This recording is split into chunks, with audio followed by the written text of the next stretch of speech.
to attend government-funded institutions, which in the past have suffered from poor infrastructure, lower education standards, and high student-to-teacher ratios. But Dr. Praveen Kumar is trying to change that.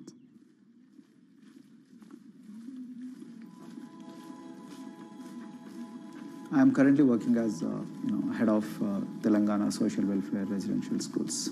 So totally above 400 schools I manage. These are all residential schools for the students who are historically marginalized but talented and then poor. My friend also Of them, 60% are girls and then 40% are boys, because girls are more marginalized among the marginalized. Their voices are always suppressed. My approach to improve the conditions in the schools has been put your eyes and ears on the ground always. Talk to the parents, talk to the teachers, talk to the students, stay in the schools and then understand their problems, their challenges, both in classrooms and then the corridors and the dorms. Then go to the dining halls and see what kind of food they are eating, and then go to their homes and then what kind of food they are getting and what kind of challenges the parents have. Very good. 9th class. One of the important changes that I brought in after I took over was to complete the transformation of mother tongue to English medium, because English medium, as I said, English is the language of emancipation. A language that connects you to the whole body of knowledge in the world. So we had to train a lot of teachers. refer to the dictionary also, okay, and find out the new meanings. As well as you're going to describe about. Hey, Ruchita, how are you? Hi, Sindhu. Fine, thank you. And how about you? I'm fine too. It's been a long time. Identity is extremely important. There is a scientific evidence to prove that your sense of identity is extremely crucial to your growth as a successful human being in your life. If you accept an identity which is very humiliating, which reminds you of very painful past, I think that identity will not help you to grow. I'm not saying that you should forget your past. I'm not saying that, but that should not be the bubble in which you must live always.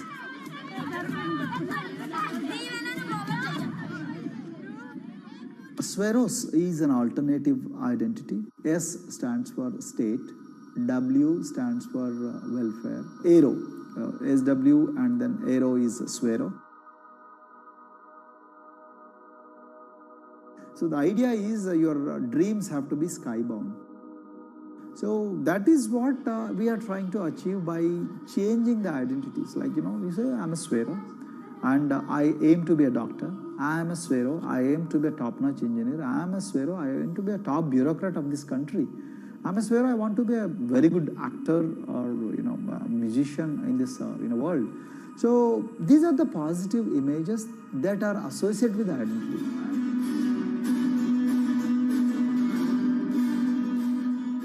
Just to give an example to you, in 2012, in our institution, we used to produce about 6 doctors per year.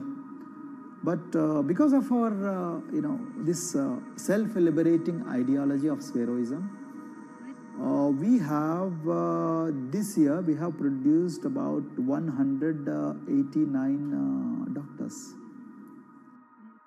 This is phenomenal for any poorest of the poor people. You know how difficult it is to get into a medical colleges in this country. So, but today, because of this ideology, the students have been able to achieve this, feat. Pujita has been a farm laborer, and her parents themselves are agricultural laborers. And then this girl used to sell vegetables, but thanks to the residential education institutions, she came to the Gaulidoddi campus, and then she toiled very hard for 1 year, despite many problems. And today, I'm so happy to share with you that she has joined one of the prestigious medical colleges in the state of Telangana, Usmania Medical College, and then in future, she hopes to be a gynecologist. So this is the journey our children are hoping for. Similarly, the Mount Everest expedition. At Mount Everest expedition, we are very fortunate enough to place the youngest ever female in the history of this world on the peak of Mount Everest. How did this happen? It's all because of an ideology that helps you to liberate yourself.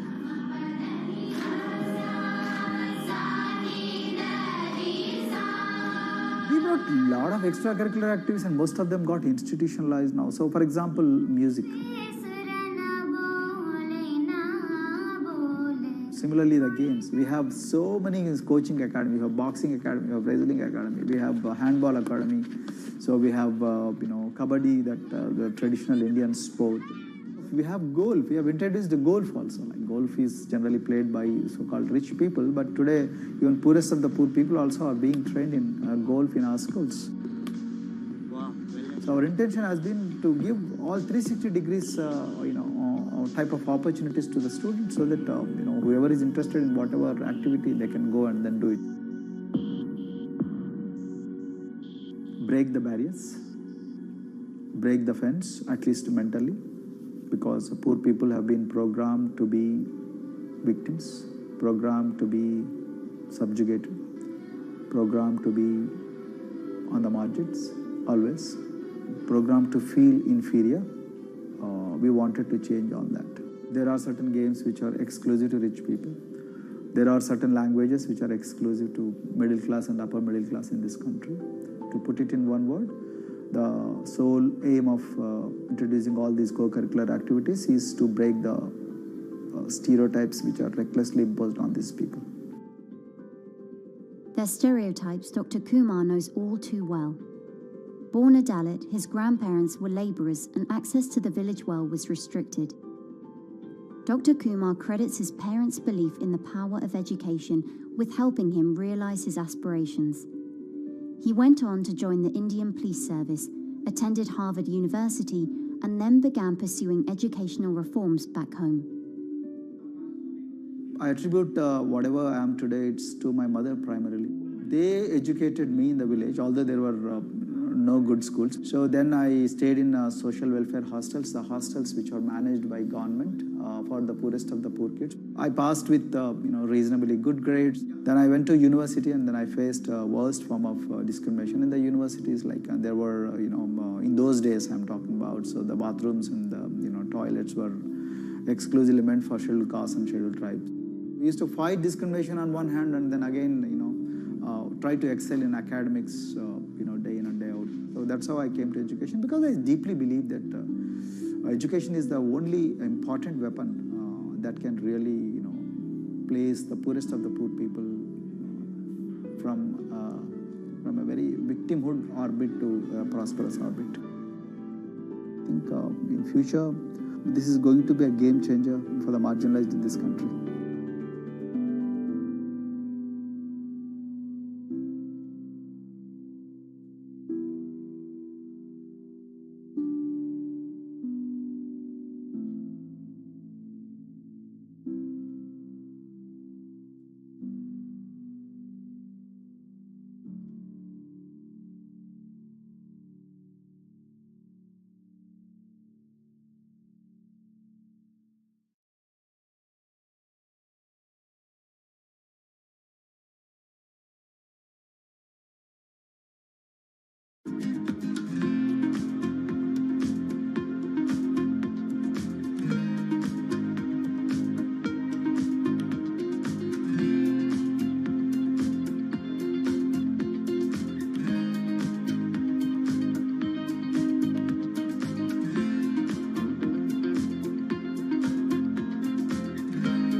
If you look at a thermal image of a city and then compare that to a map of vegetation, you'll find that where there's greenery, the temperature is lower.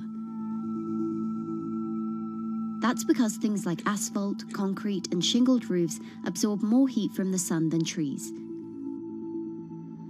This is the urban heat island effect, and it accounts for higher temperatures in cities, often by several degrees compared with their surroundings.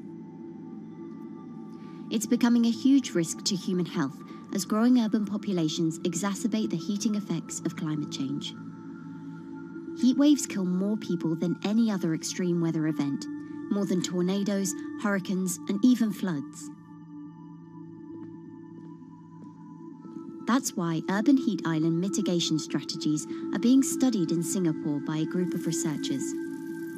The government-backed project called Cooling Singapore is now in the process of combining everything they've learned to create a digital tool that can help cities all over the world, starting with Singapore.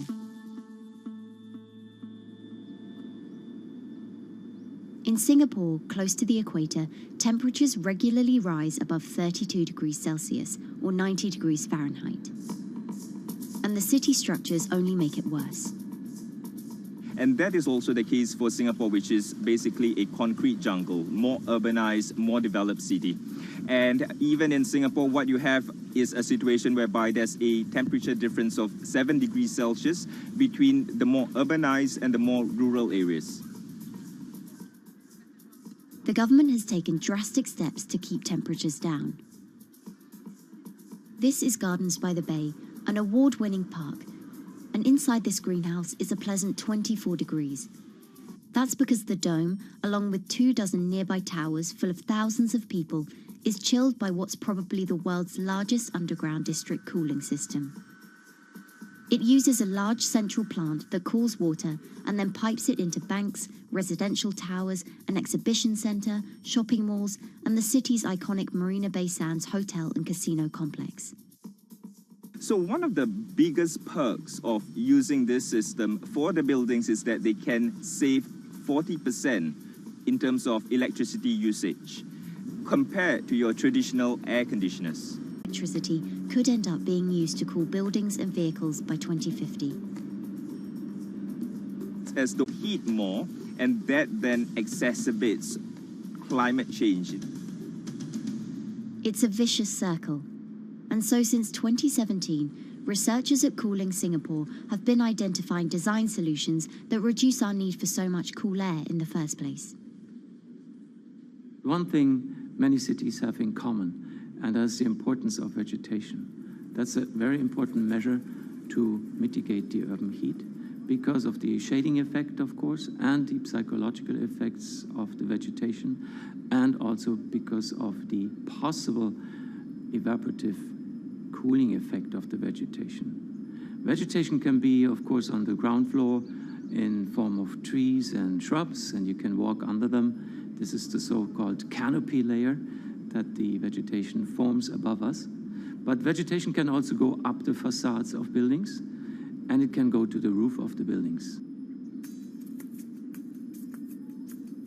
Luckily, Singapore has been striving for the garden city feel for quite some time. It was a vision initially introduced by then Prime Minister Lee Kuan Yew in 1967 to make life more pleasant for people. And today, Singapore is one of the world's greenest cities in terms of urban vegetation. Kampung Admiralty, a community centre that contains health facilities and social spaces, now provides more green space than the plot of land it was originally built on. It's topped by a roofscape of staggered terraces covered in local plants, which functions as a community park. And a village green in the centre that contains farm plots for residents to tend to. Park Royal on Pickering was designed as a hotel in a garden that doubled the green growing potential of its site. There's now 15,000 metres of sky gardens, reflecting pools, waterfalls, planter terraces and green walls. And the government has big plans as well. Singapore actually has a plan to plant 1 million trees and add more green spaces over the next 10 years.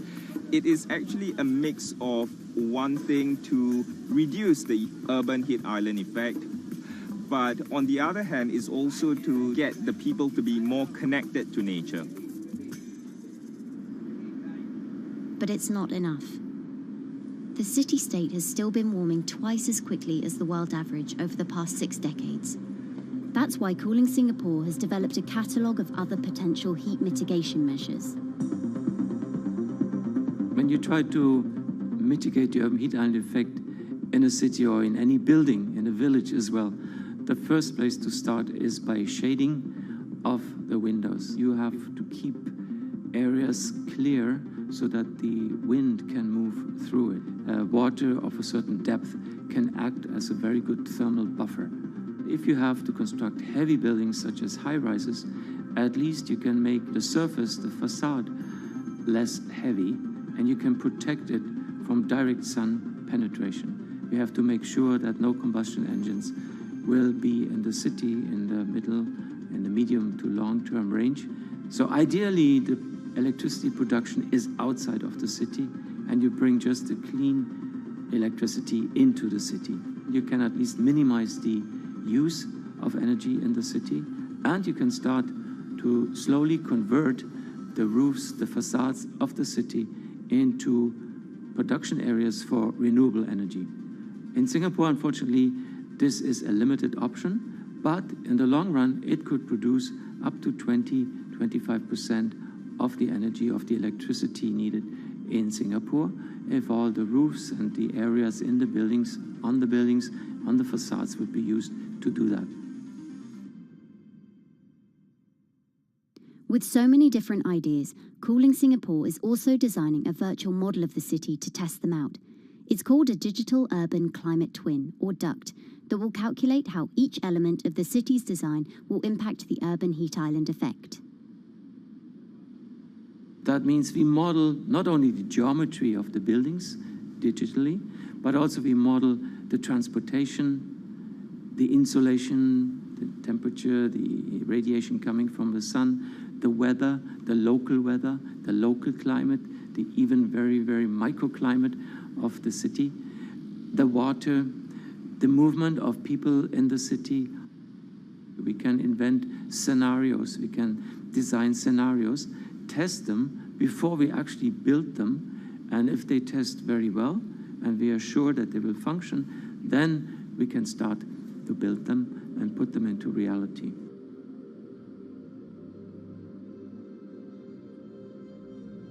Singapore will be using this new tool to figure out which actions it should take next. And the model can be applied to any city, whether it needs to keep heat out or keep heat in, which will ultimately save energy, slow climate change, and improve our quality of life. So this is something that Singapore will be able to export, maybe even together with its city development systems that it already has.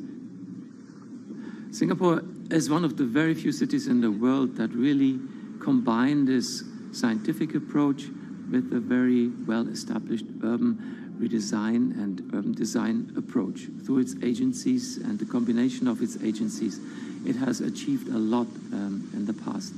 If it keeps following the scientific path and the combination with the other knowledge in the city already, we think that it will be a very comfortable and very livable city in the future, even more than today.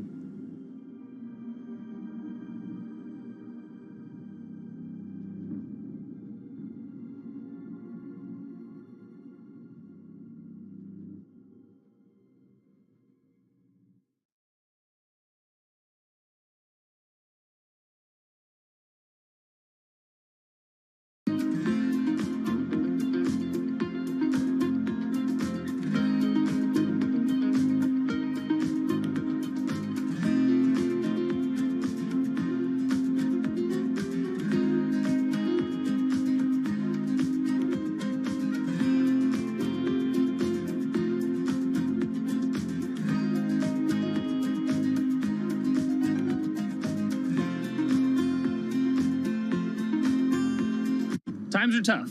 Jobs are scarce. It's risky to be outside and around others. Seems like there's very few ways to make extra money during a pandemic.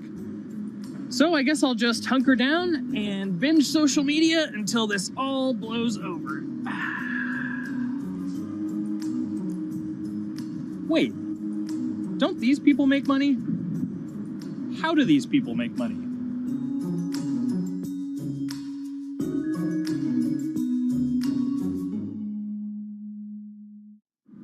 Streamers, YouTubers, Twitch stars. How do they make money? Is it a lot? Is it a lot of work? I know, I gotta ask somebody in the biz, and I got just the guy, Austin John Plays. This is your full-time job now, right? As of November of last year, yes. This was always just kind of like a side thing. Like any money that I made from doing my videos and whatever else, I never touched that because I didn't really think of that as being like real money. And then it started coming in more and more. And then it was like I hit my first day that I broke $1,000 and I was like, this is actually going to be money. How did the YouTube channel come to be? When the game Pokemon Sun and Moon came out for the 3DS, there was like things that I learned about the game, and then I wanted to just share that information with people. And at the time, I didn't have any way to capture a screen or anything, so I found like generic footage, and I kind of put it all together with so much editing. And that video got 6 views. And then 2 days later, I made another one, and that one got 12 views. And then I just started pumping out more and more content, and people were like, this guy knows what he's talking about. It really just started building on top of itself, and then it was like, my channel really focuses on tips and tricks. So I play a straight 18 hours, and I'll finish the game or get to about the 40-hour mark, and then I'll make my first video. While I'm going through, I have a giant notepad and just scribbles everywhere, and I make these notes of like the things that stumped me, so I know the things that may stump other people. What do you need to think about if you're building your YouTube channel? 1, you need to do something that you're passionate about. Not that you like, not that you think you're gonna make money on, something you're passionate about. The other thing is something that other people are passionate about. It holds a special place to them. And third is, it needs to be something that people are gonna seek out information on. In order to enter into the marketplace, you either need to be better than everyone else, you either need to be faster than everyone else, or you need to be more accessible than everyone else. And you can't be more accessible because it's already on the platform. Granted, if you understand how the algorithm works, which is very similar to Google Analytics, then yeah, you can have a little bit of a head start. But if you're not doing it faster, and if you're not doing it better than everyone else, then why should anyone watch your channel? So my income as a YouTuber kind of breaks down to 3 different ways. 1, which is the bulk of it, which is ad revenue. Whenever you go and you watch a video and then there's an ad and then you wait 5 seconds and you hit the bottom right corner and then you go on to the next video, or a non-skippable ad, or the video starts immediately, you get the little banner ads at the bottom, or if you scroll down from the video, the first thing that shows there is an ad. Those are the 4 different types of ads that can appear on every single YouTube video. And all of them pay a certain amount. It varies on lots of things, like the country of the person who posted, the country of the person who watches it, the time of year, where you are in the quarter, if there's anything going on with a reduction in ad revenue. Like, great example, COVID-19, companies weren't spending as much on advertising. So because of that, CPM went down. CPM stands for click per thousand. I'm using the Roman numeral for 1,000. And that means that for every 1,000 views, you get a certain amount of money. Now, on low ads, when I first started off, my CPM was 30 cents. So every 1,000 views, I made 30 cents. But then once I signed with an MCN and I started making more quality content and more engaging content, some of my better videos and certain times of the year, I can see CPMs as high as $12 to $14.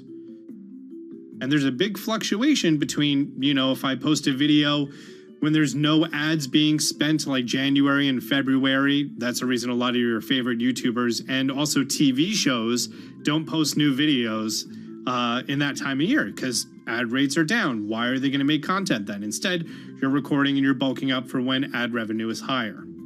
The second way that a YouTuber makes income is support, crowdfunding, things like that. When I first started off, Patreon was really the only option, but then they started rolling out supporters and members for YouTube channels. So whenever I have a live stream, you can click a button and then you can become a member, and then you get special icons next to your name. I believe they're called badges, or on any video, you can hit the join button and that helps support the channel. And then the third aspect of that would be merch.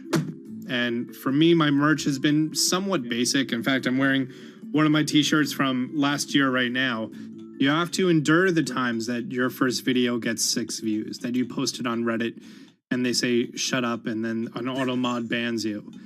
You have to go through that, because until you go through that and you discover why you're doing it, you're not doing it for other people, you're doing it for yourself. If you're not loving what you do, then it's not worth it. Huh. So make a channel about something that I'm passionate about. Oh, sweet. I guess I can make the channel about that.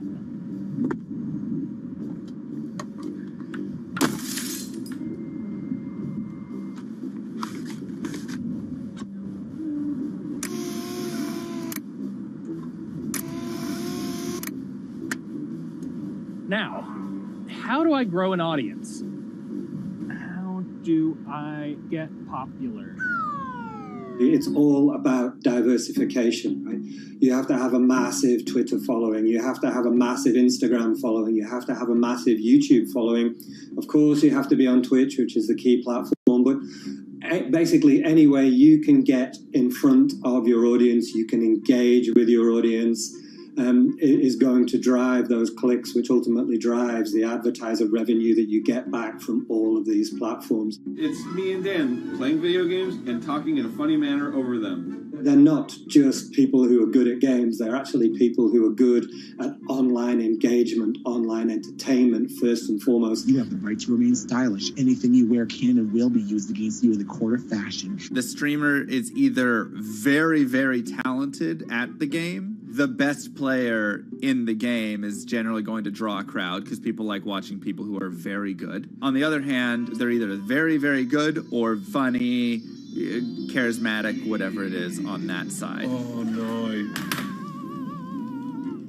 You know, it becomes more of a show where they talk about other things outside of the gaming world, and gaming becomes really just a backdrop and an excuse to engage with that audience. There were those weird, like, Ronald McDonald, like, straight to VHS movies. You remember those? I'm personable, I'm chatty. I would kind of, you know, when boring things were happening in the game, I would ramble on about, you know, movies I'd watched or books I'd read and, you know, or conversations I'd had and stuff like that. And so I think being personable was a big part of that.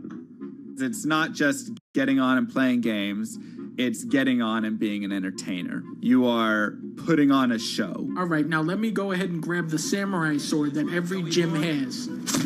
Okay, he's dead. To have a larger audience and to have that audience, I think, stay with you, you have to bring something extra. You know, you have to find your niche. You have to find what works and what connects with the audience and what makes them laugh and what makes them keep coming back.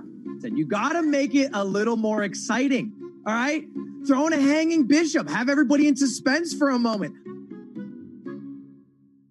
I think the real most important thing is to just get used to being on camera. Like in any sort of performance thing, is get used to talking on camera. You know, my first few videos were terrible, but because I sat down and did it for 6 to 8 hours a day, I just got used to talking and I got over that uncomfortable hump.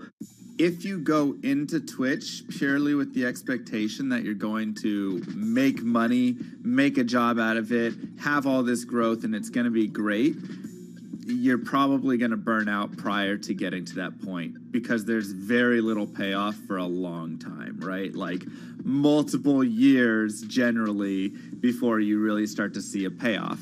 And so, you know, those first few times you're streaming, nobody is there. One person shows up every 30 minutes, says hi, maybe, and leaves, right? Like, it's very discouraging, I think, for a lot of people. And so you have to be there just loving it. You have to love talking to yourself when nobody is around. You have to love just the game that you're playing, all of that stuff, because it takes a while. And I think a majority of people burn out prior to getting to the, like, profitable point of it. And there you have it. My very own YouTube, Twitch, Discord, and streaming channels all ready to go live. It's a veritable social media ecosystem just on the verge of thriving. So, don't forget to smash like and subscribe, and visit my Patreon for perks. Also, go to my merch page. And one last thing, stay cool, my friends.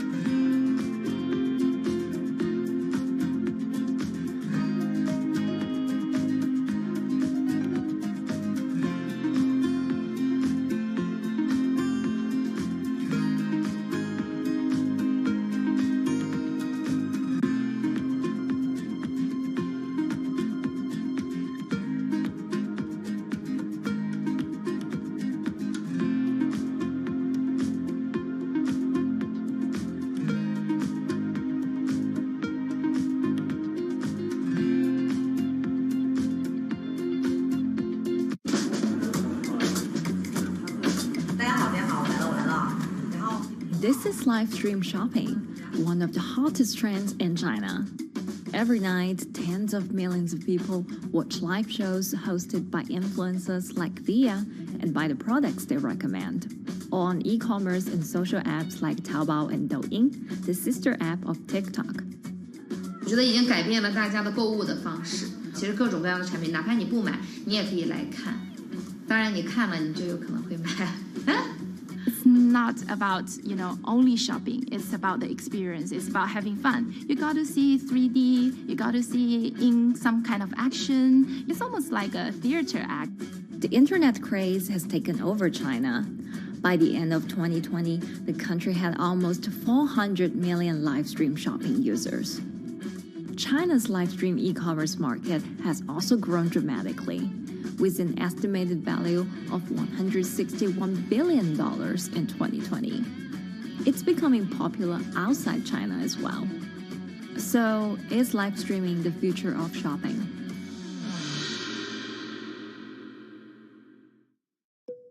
Live streaming is not a new thing. In China, it started in 2015 with the rollout of 4G. And it was first used for entertainment and socializing. Many live streamers performed for their followers or chatted to them, making money by receiving virtual currency and gifts. In the West, live streaming is mainly the domain of avid gamers. In China, it's broken into e-commerce.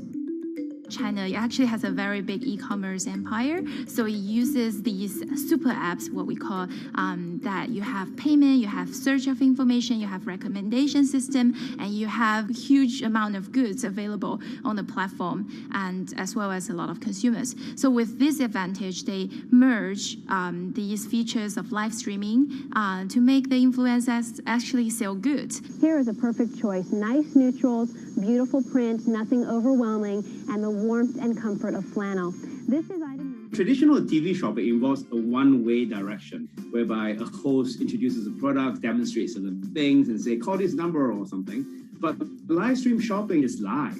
That in itself is a very, very big difference. It causes different psychology. And live stream shopping is a very entertaining way of actually engaging someone else. When you shop, actually, this live streaming video will continue. It will minimize into a corner, and you can buy the items and pay all on the same app. And after that, the live streaming screen will just enlarge by itself, and the promoter will come back to screen. So it's very convenient. Taobao, one of China's biggest e-commerce platforms owned by tech giant Alibaba, added a live streaming function in early 2016.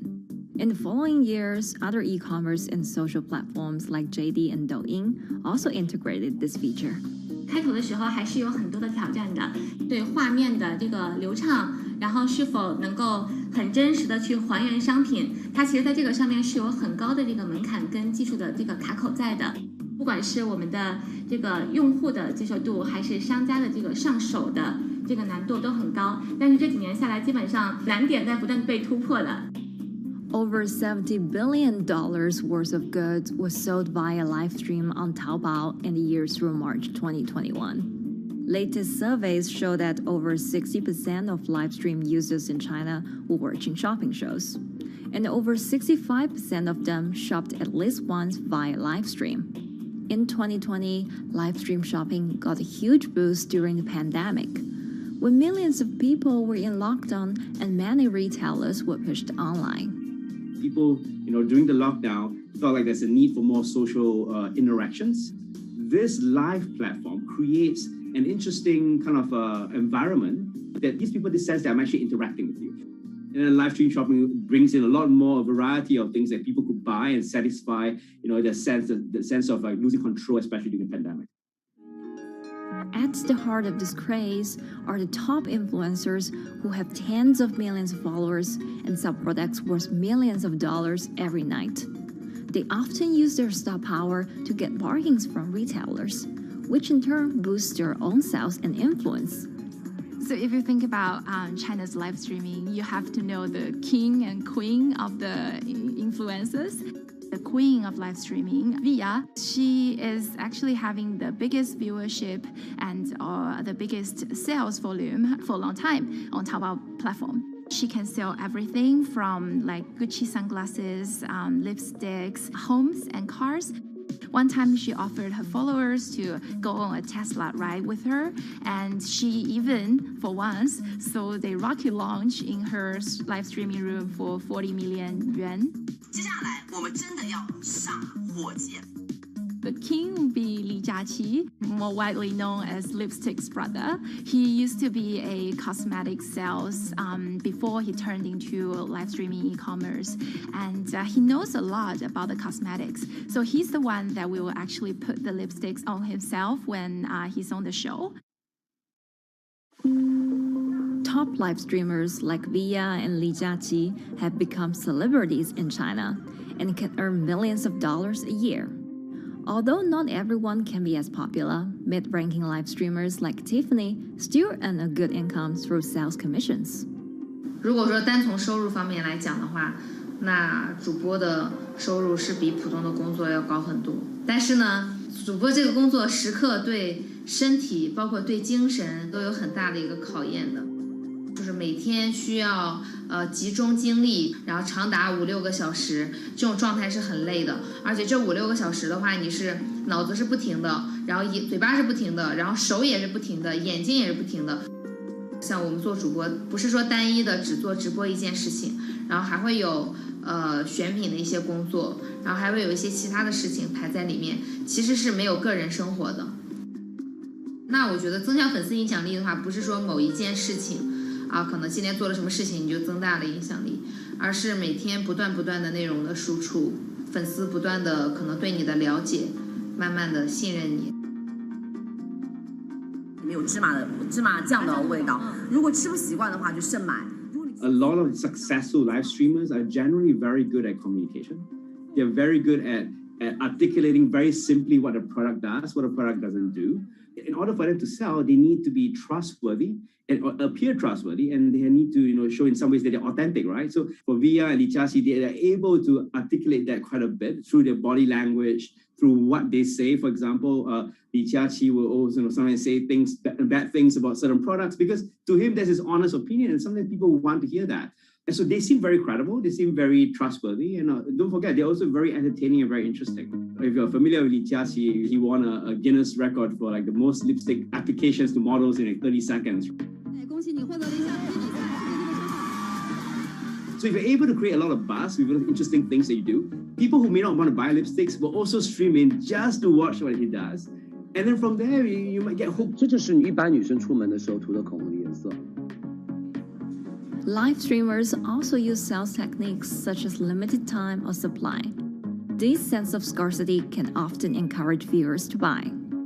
The platform in itself creates and enhances some of these things because you see it live. Something we call social proof has taken over, meaning that, hey, other people are interested, other people are joining in, other people want the same product. And they add it in the chat and they ask questions and they say, oh, I want this too. What happens then? It makes the whole product even more scarce. But it's not just influencers. Local farmers, luxury brands, even mutual funds have also started their own live stream shows. Working with very top-tier live streamers can be risky. It's not necessary that the benefits will end up with the brand. So we see company executives opening their own shows. And we see like P&G have their own sales room, which runs shows every day as well. We also have like local governors in like small towns to sell their agricultural products. So the live streaming is definitely transformed the way product owners can think about how to reach their consumers, and it enables a lot of players to actually sell. Live stream shopping is going global. Merchants in Southeast Asia have embraced this trend. And in the West, Amazon has upgraded its live streaming function, adding interactive features like chat rooms. Companies, including Google and Facebook, are also developing and investing in technologies to integrate video and e-commerce. 直播电商它其实已经开始成为主流，它未来的发展空间跟潜力都是巨大的。接下来大家会越来越依赖这种购物方式。会变成一个比较日常化、比较规范化的这么一个趋势。If you look at the numbers alone, their numbers alone, Li Jiaqi's numbers or Via's numbers, you know that they can sell and you know that they can generate revenue. Are they able to sustain it over a long period of time? It depends on how innovative they are at changing some of the things that they do. But you can't expect consumers one day turn into virtual shopping for good. There will be the nature of us that crave to go into the store, to touch the goods and actually wear it and see how it looks like and walk around in that with our friends. And those things wouldn't be replaceable with live streaming.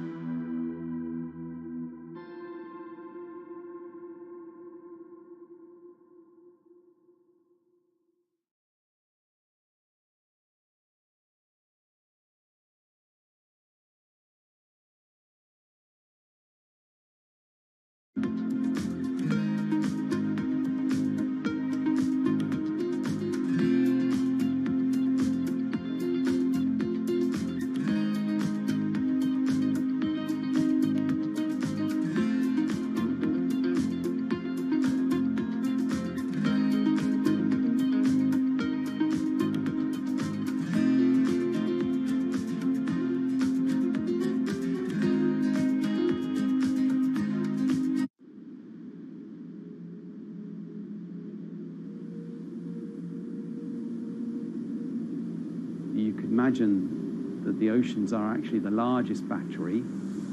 We're storing huge amounts of energy in the oceans. The wave motion can be very deep. It can extend down several hundred meters. And once it gets to the near shore, from about 50 meters, the whole water column is moving backwards and forwards. As we search for ways to reduce our reliance on fossil fuels, some are looking to a largely untapped potential source of renewable energy. In theory, waves off the coast of the United States alone could generate over 2 trillion kilowatt hours of electricity a year, enough to power more than half of the country. Waves intensify and subside not as quickly as the wind, and that means that it can produce a smoother power generation curve. One of the potential advantages of wave energy is that it could act as a complementary source of power compared to other renewables on the grid if it were to be scaled up to commercial scale.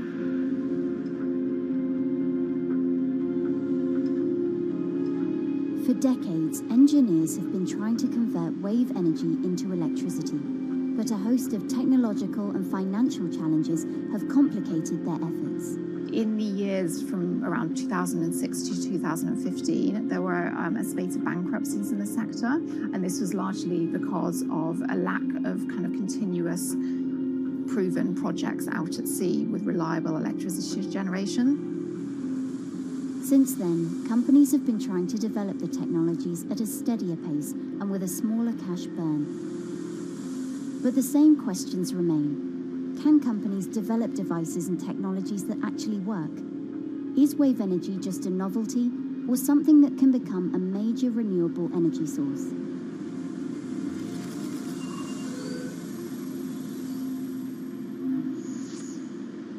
The sea is a very challenging environment within which to operate a power project. So seawater is corrosive and conditions are very rough. So this means that power projects don't have a very long lifetime, and it increases operating and maintenance costs. Partly because of that, many early wave energy projects hit rough waters, such as the Palamas Wave Energy Converter in Portugal and the Isla Limpet project in Scotland. But that hasn't stopped others from trying. Companies are focused on testing projects out at sea, proving their durability, trying to raise capital and bring down cost. The sector hasn't really converged around one single technology design, and companies are kind of undecided about which design works best.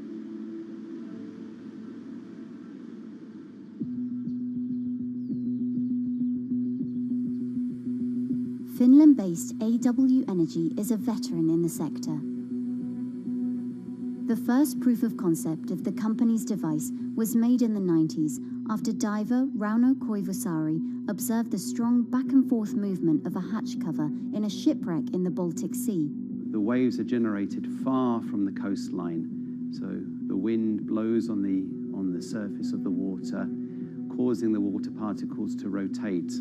And that rotation extends deep down below the surface. And the waves can be very long. They can be several hundred meters long. And as they come into the near shore, this rotational energy turns into an elliptical energy, and eventually backwards and forwards, as you probably noticed if you've been swimming on the seashore in large waves, you're pulled in and out. That's the energy that we're extracting. There's a sweet spot where we deploy, so around 10 to 15 meters of water depth. That's where there's still strong wave energy coming in. After years of research, prototyping and testing, the company has deployed Wave Roller, a 350 kilowatt device in the waters of Portugal. Wave Roller has an 18-meter wide and 10-meter high steel panel fixed to the seabed via a floatable foundation. The panel moves back and forth with the waves, capturing the energy. It's submerged in the depth of 15 meters, so it's protected from the extreme waves. We generate electricity by capturing the movement with hydraulic circuitry in a machine room underneath the surface. That hydraulic energy we turn to electricity with hydraulic accumulators and hydraulic motors, and also a generator. The Wave Roller has survived large waves at sea for over a year and delivered electricity via an underwater cable to the grid in Portugal. Meanwhile, the company has won a €2.5 million grant to work on an upgraded version of the Wave Roller, aiming to increase the electricity generation capacity to 1 megawatt. The upscaled device would have a bigger panel, 2 power takeoff units, and improved software to control the energy production. We have taken into use a wave prediction algorithm that kind of tells us what kind of waves are coming in to our device. That gives us few seconds to prepare for capturing more energy, and the difference in that is significant. Our future plans are to deliver technology around the world. So I'm hoping we can be working on delivering technology to projects in Asia and also in the American continent as well.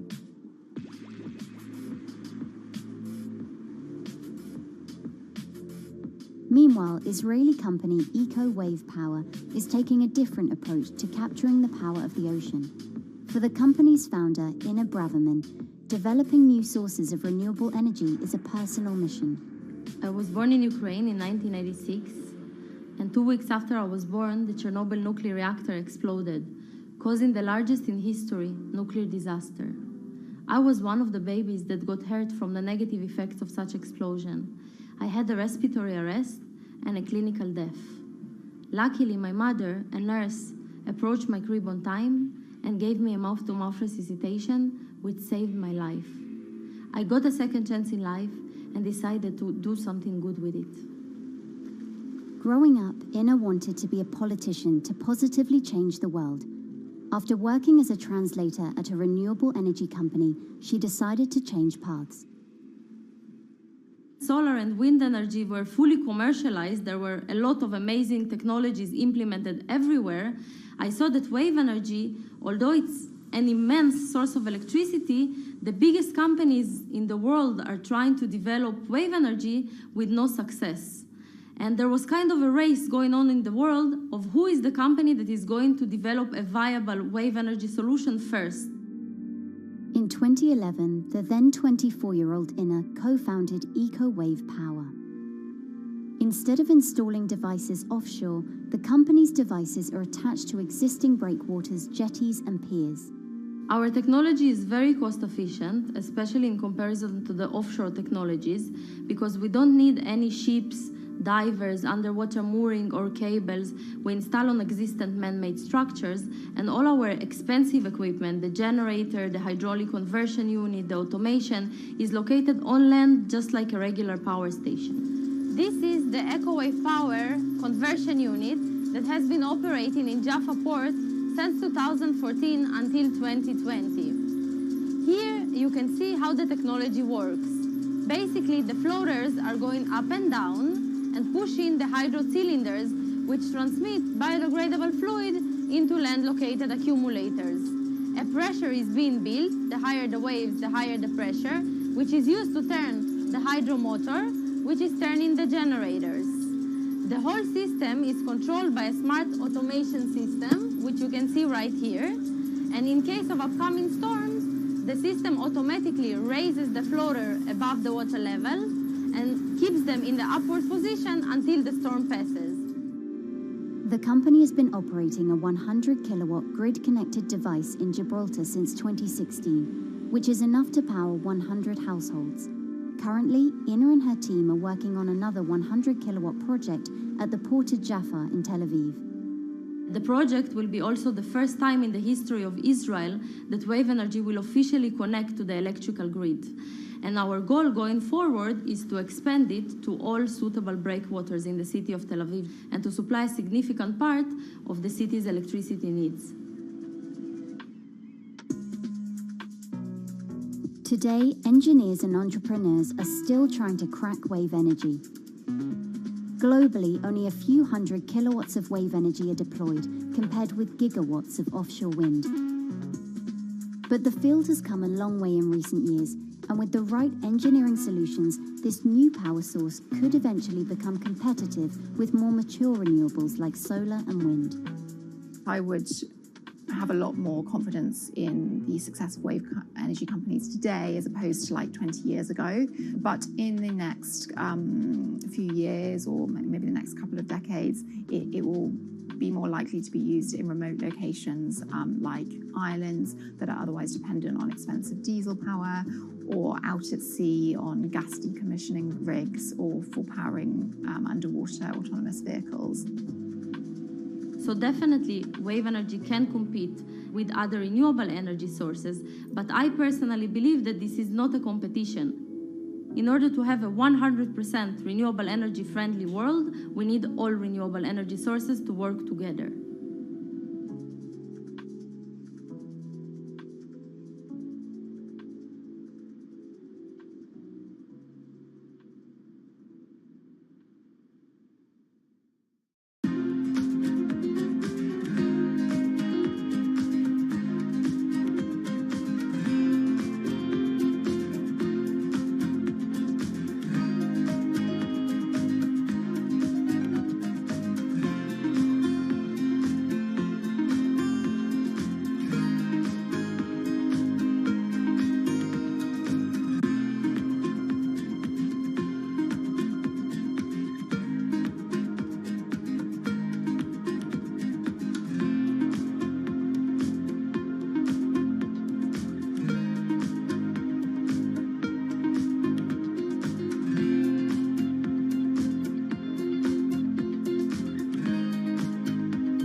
Who are all these people from?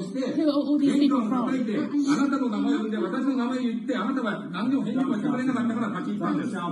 So can you please tell me? I'm not going to... please wait. You know, I've covered a lot of companies. I've covered a lot of Machiavellian companies where, you know, people play rough. I don't think I've ever seen anything on the scale of Nissan. He is making you, but you are from this side. I mean, it's corrupt. The system is... One of the most dramatic elements was Ravinder Pasi's home being raided by court officials in Yokohama. You scared my wife. You scared my children. I worked in Nissan for 16 years. So Rav Pasi's journey into the darkest recesses of the Japanese corporate world started when he was the general counsel, the highest corporate lawyer position in the company. In the past few minutes, Nissan has revealed that its chairman has been arrested after allegations of serious misconduct. He was tasked with investigating Carlos Ghosn. And he was told, conduct an internal investigation and get to the heart of the matter. And then along the way, he started to notice serious conflicts of interest. He is one of the few people who knows an extreme amount of detail regarding the alleged crimes by Carlos Ghosn. And he's now ready to tell his own story on the record about some of the events that happened.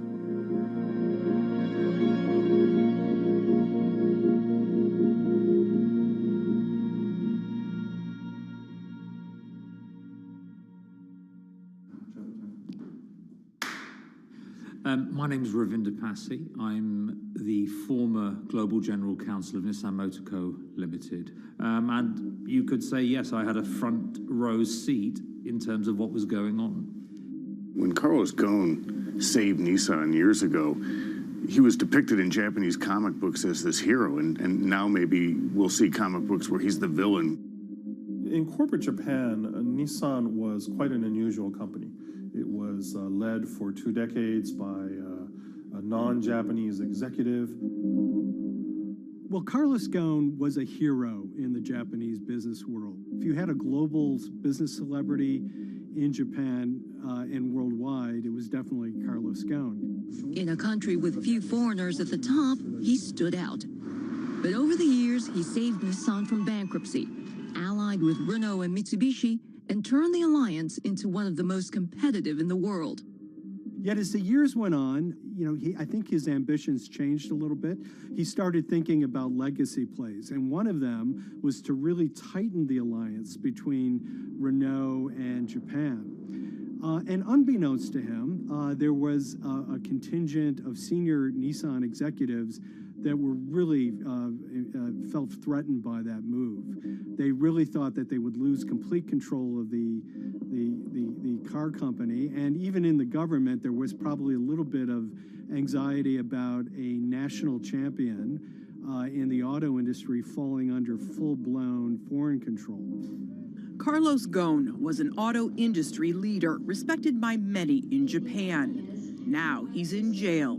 The arrest of Carlos Ghosn came completely out of the blue. This was in November of 2018. He was coming to Japan on Nissan's corporate jet for a regular executive meeting, and he was met on the tarmac by Japanese authorities who whisked him away to jail and charged him with financial misconduct crimes.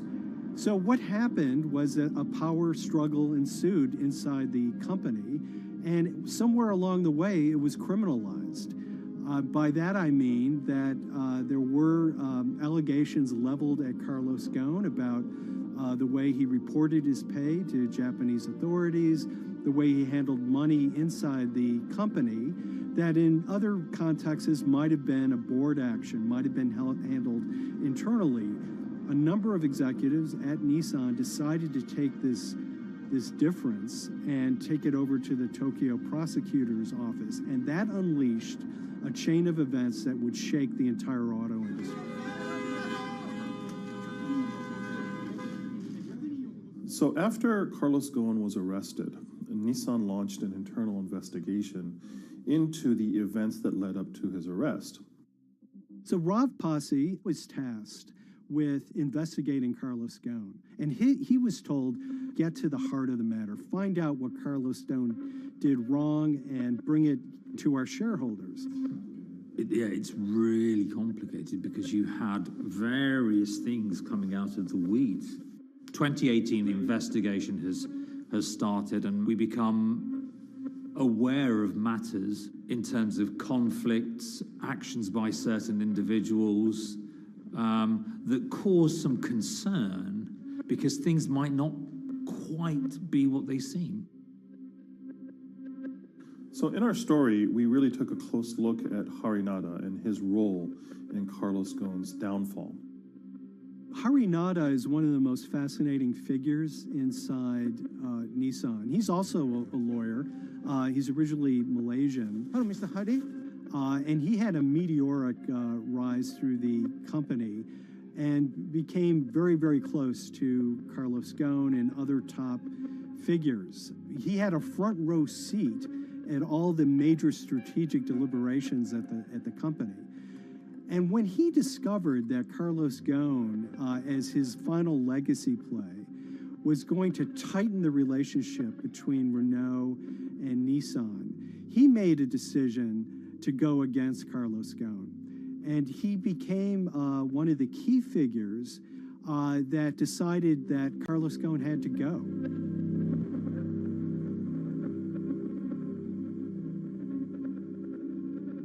Hari Nada was somebody who actually recruited me into the company. So I have a long-standing relationship with him, or did have a long-standing relationship with him. For many, many years, he was a mentor. I had doubts about the credibility of the process right at the start. Hari Nada had a plea deal with the Tokyo prosecutors. Now, that suggests he was intrinsically involved in some of the wrongdoing, or the allegations of wrongdoing, and it just didn't smell right, just doesn't sit right. So there was a basic conflict of interest. In other words, Hari Nada had to deliver results to Japanese prosecutors to avoid his own criminal liability, and he's accusing and leading the investigation of Carlos Ghosn. Some of the people who had been involved in the original alleged crimes were also looking into the affairs themselves. Ravinder Pasi began pointing out some of these conflict of interest issues. And the reason for that is essentially his concern was for the company. If the company's own investigation into itself was compromised, that could lead to a very weak position in various lawsuits that it was dealing with across the world. I had discussions with Hari, discussions with the statutory auditors about these conflicts, discussions with HR about some of these conflicts, because at that point, we reported into him. You know, at the time, everything was quite, as you can imagine, it was, we've got to do this, we've got to do that, we've got to move fast. But when you step back and look at some of these things, you just think, my God, what was going on here? Because me, members of my team, were being placed in immediate danger. Your chairman's been arrested, a representative director's been arrested. They both happen to be foreigners. And then now what we need to do, we're being instructed to do, is certain compliance professionals need to go into properties in Brazil, for example, and retrieve evidence. They've got to do it very carefully, because if they don't do it carefully, they're going to get convicted of criminal activities. And likewise, when a team of lawyers were commissioned to go to Lebanon. I mean, one of my immediate concerns was, why are lawyers from Nissan being sent to go to Lebanon to retrieve evidence? These are just lawyers, they're corporate lawyers from Nissan.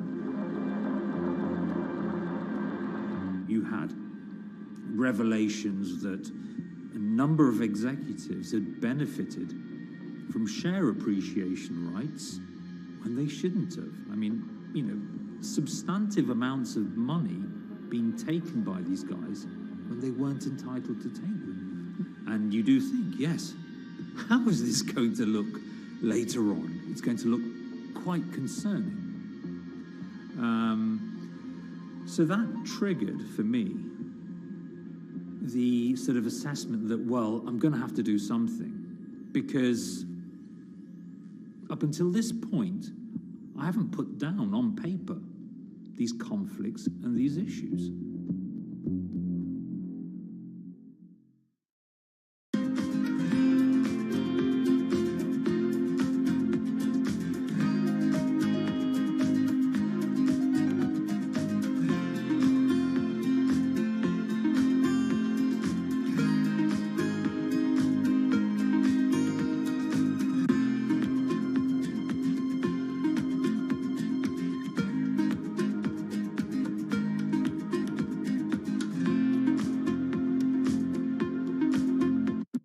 So Rav Pasi makes a fateful move. He writes this letter to the board listing every suspicion he has in great detail, backed up by evidence, backed up by memos of why this internal investigation had serious problems.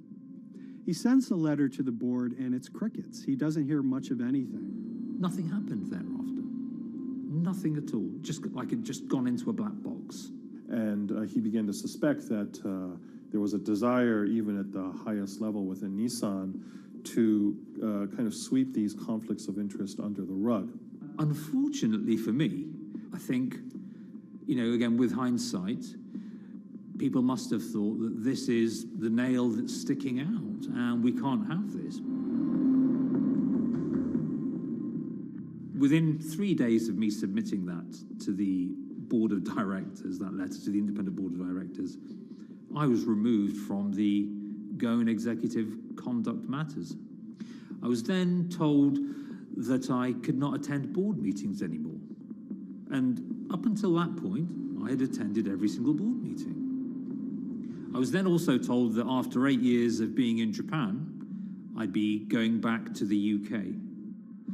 It eventually transpired that I'd be the VP of Projects and Transformation, managing a team of 3. So you can imagine what this feels like at this stage. Almost an arbitrary removal from Japan, where I've lived for 8 years, had 3 children there, my family has grown up, and we've been settled there, having a few months earlier been promoted to vice president at a global level, to being almost demoted. So Pasi was essentially being reassigned to get him as far away from the internal investigation as possible, and also to a certain extent in retaliation to some of the issues that he brought up regarding the internal investigation and Harinada. What happened to Rav Pasi can be seen as a series of corporate humiliations. I mean, first of all, his immediate responsibilities were taken away from him. Eventually, he lost, the coveted general counsel title. But it didn't stop there. Toward the end of his stay in Japan, Rav and his wife were convinced that they were being followed. During that period, I'd noticed that whilst driving my car, I'd have other cars following me. First time I noticed this was around mid-March, and I was driving, I can't remember where I was going, but this grey van, small van, just literally started following me. And I noticed that there was somebody in the car taking pictures.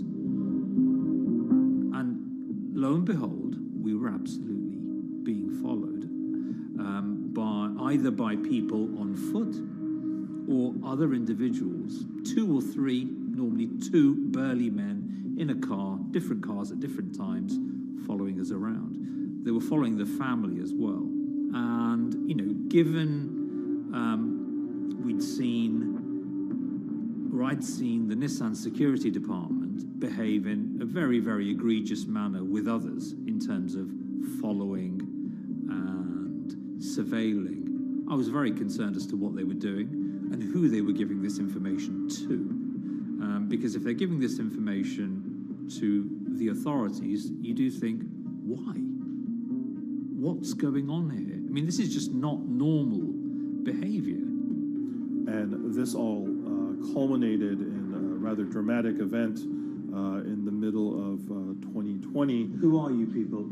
Where Nissan had hired a legal team and had obtained an unusual court order from the district court in Yokohama to basically do a search of his home and seizure of his corporate laptop and phone and other documents. If you don't let us in now, we have to break this key.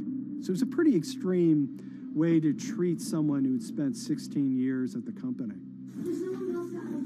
These people have all come in. We don't really know who they are, apart from the fact that I've been shown a badge that says the Yokohama court. And they're here to recover a laptop and a mobile phone. It was even more weird because I'd highlighted to the directors that certain Nissan executives were trying to recover this laptop and this phone whilst I was still in Japan. And I was very concerned because it had evidence on there that related to misconduct matters and other forms of inappropriate conduct. It was just another form of intimidation, another form of harassment, forcing me almost to leave the company and the country. Because once they'd retained and obtained these items, we were still followed, which, again, I just couldn't understand. What is the point of doing that? You know, this isn't a car company. This is not the KGB.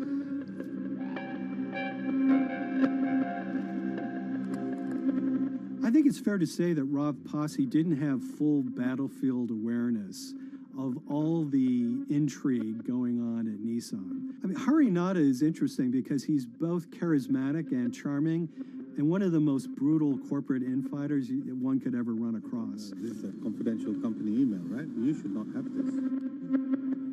If he had fallen into line, he would probably still have his job at Nissan, be paid very well, and continued his work.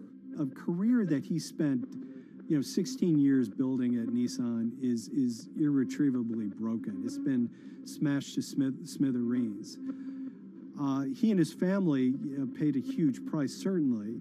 But in terms of being able to sleep at night, I think, he's come out ahead.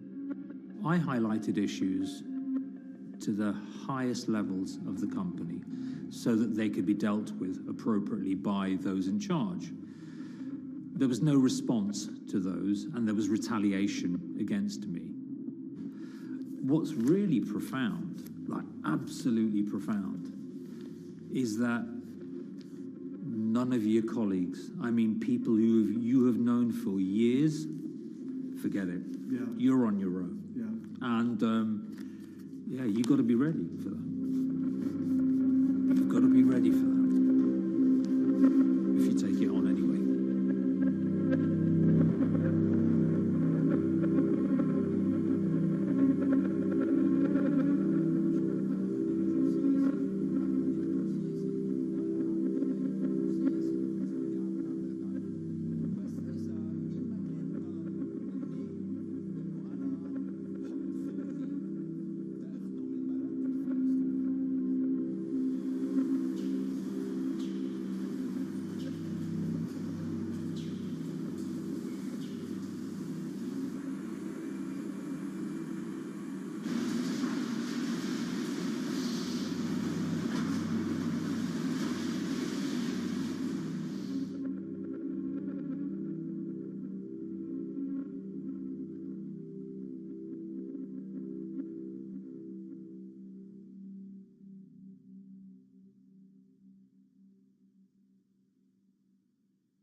This is the awful truth.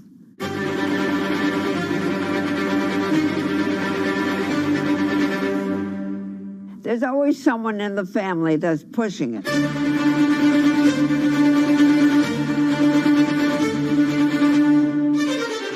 This lady does not deserve to be taken advantage of, especially at your age with your own grandchild. Yeah.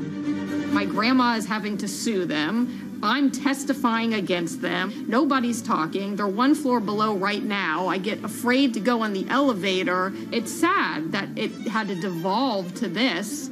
It's like a soap opera It's a to very me. sad thing. It's a family feud. A family feud. Here's a family that, on paper, you would think has the wealth that so many people seek, yet at the end of the day, it seemed to sort of rip everybody apart.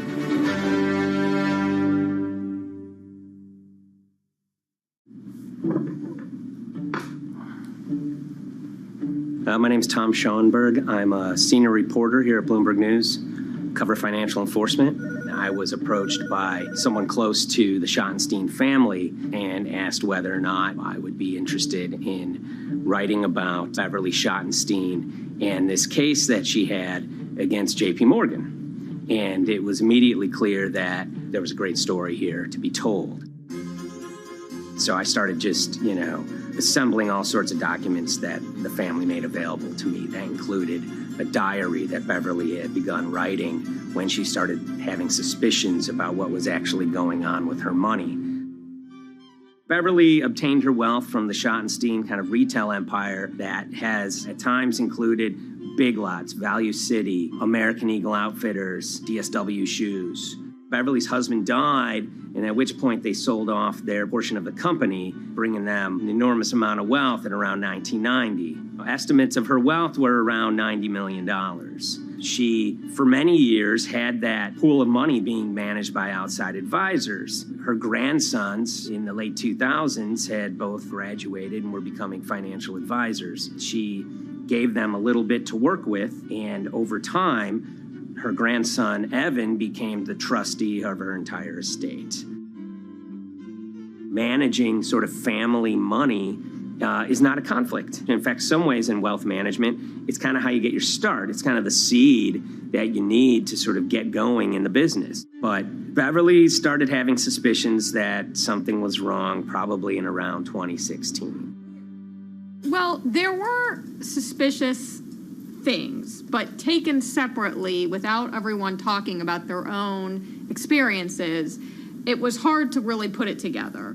She had written a check to her caretaker, Dawn, that bounced. So she went down to her local Chase branch to sort of find out what was going on. She wasn't getting paper statements in the mail, so she asked them to print out a number of her statements having to do with her checking account and her credit card account. So we went to the bank and asked for the statements. And she got a whole year and going through all of them, page by page by page. And it was there she saw all sorts of charges that she said she didn't authorize or didn't know about. I was becoming very, very suspicious. I was starting to look in the money part, and that's what bothered me more when I saw that money was going. And I was not a big spender. Around the same time, Dawn, she starts noticing Beverly's son, who lived in the condominium below her, came up with Evan with a shredder and started grabbing papers in her office area, including some with JP Morgan letterhead, and just started sitting at the kitchen table just shredding documents over and over. Yeah, they came in one morning. They used to do it in the back. Through the back door, and they brought the shredder inside. And then they went in the drawers in the office and took out all the papers, and they started doing it. I was very suspicious because I know you don't go around and destroying papers. Beverly said that they had done this many times before. That's when she said to me, Dawn, I'm going to write my feelings in this black book. Diary. And it's a diary, and she started writing. Each day she would write a little at a time. Around the holidays of 2018, a package had arrived, a FedEx package, and in it were materials about a venture capital fund based out of the Cayman Islands. Dawn and some other family members take a look at this, and they see that Beverly is signed up for this fund to the tune of $5 million over the course of several years. And that was really the beginning of it. That was sort of the tip of the iceberg when it became obvious that something was going on, that my grandmother really wasn't aware of this fund. Beverly started to panic. She got really upset and called, JP Morgan's headquarters in New York and asked for Jamie Dimon. She said she was told someone would call her back, but she says that never happened. She wrote a letter to Evan and Avi, and in there she laid out a number of things that were concerning her: unauthorized trading, the checking account. She had about $1 million worth of jewelry in a safe deposit box, and that her son Bobby had the key to that box, and that jewelry had gone missing. All this was kind of packaged in this, 5-page handwritten amendment to a will and trust. There's such an evolving narrative about why the jewelry was taken. The only truth we really know is that the jewelry is gone. But why it happened, there have been a lot of different stories. You just don't take your mother's wonderful things and hand it out. And they emailed that note to JP Morgan to seize all activity on her account. And it ended up setting off a firestorm after that. As soon as they got this email that there was a cease and desist and that she wanted to send her money and change brokerage firms, they were actually vacationing one floor below downstairs. They're there right now.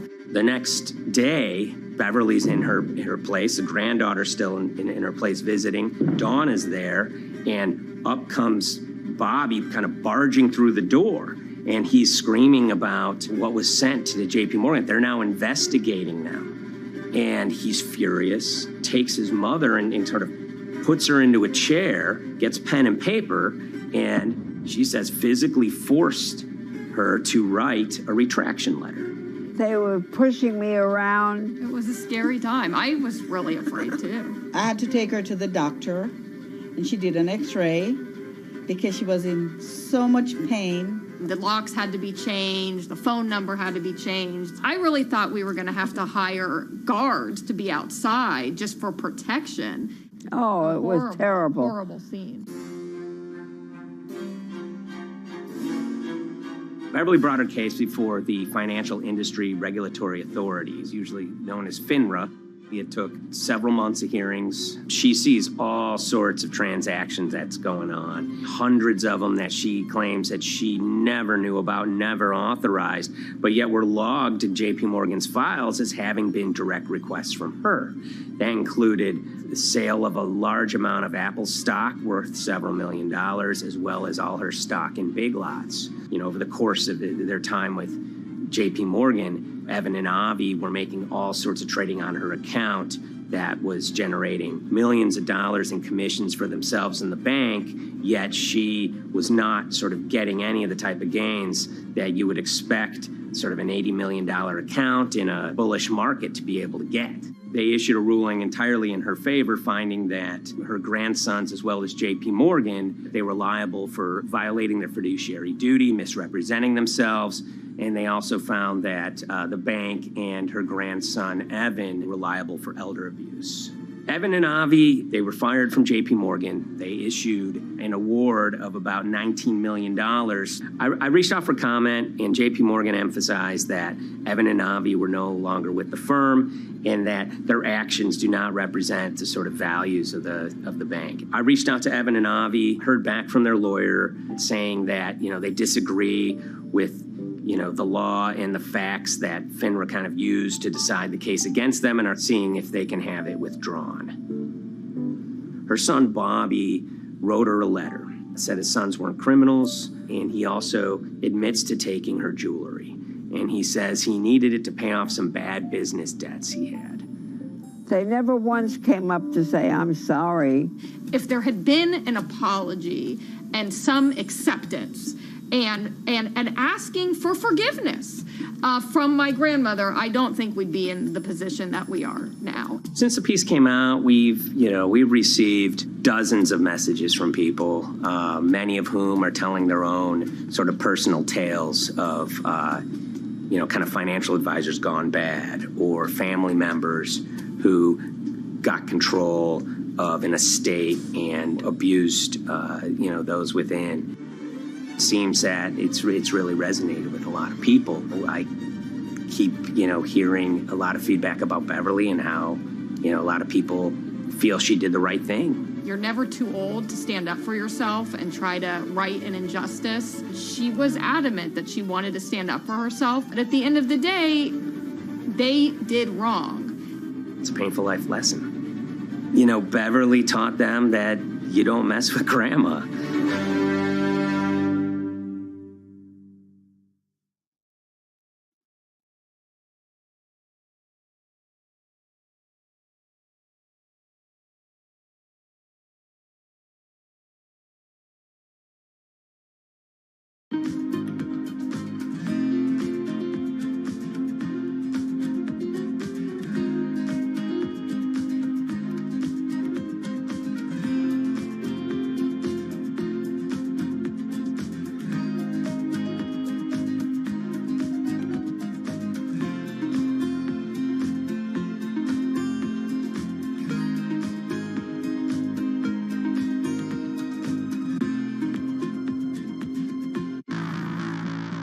On April 20th, oil markets did something they never had before, and they crashed, went into negative territory and closed the day at minus $40. Meanwhile, in a place called Thaden Boyce in Essex, a group of 9 traders, led by a guy called Cuddles, made $660 million over the course of a couple of hours. The price of oil has collapsed to a record low. We've never really seen anything like it. WTI this morning down more than 35%. People maybe wouldn't have been so surprised if the oil price had fallen to zero, but the oil price went to minus 38. It went far lower than anyone had expected. And so lots of people in the market were saying, well, hang on, something else is going on here.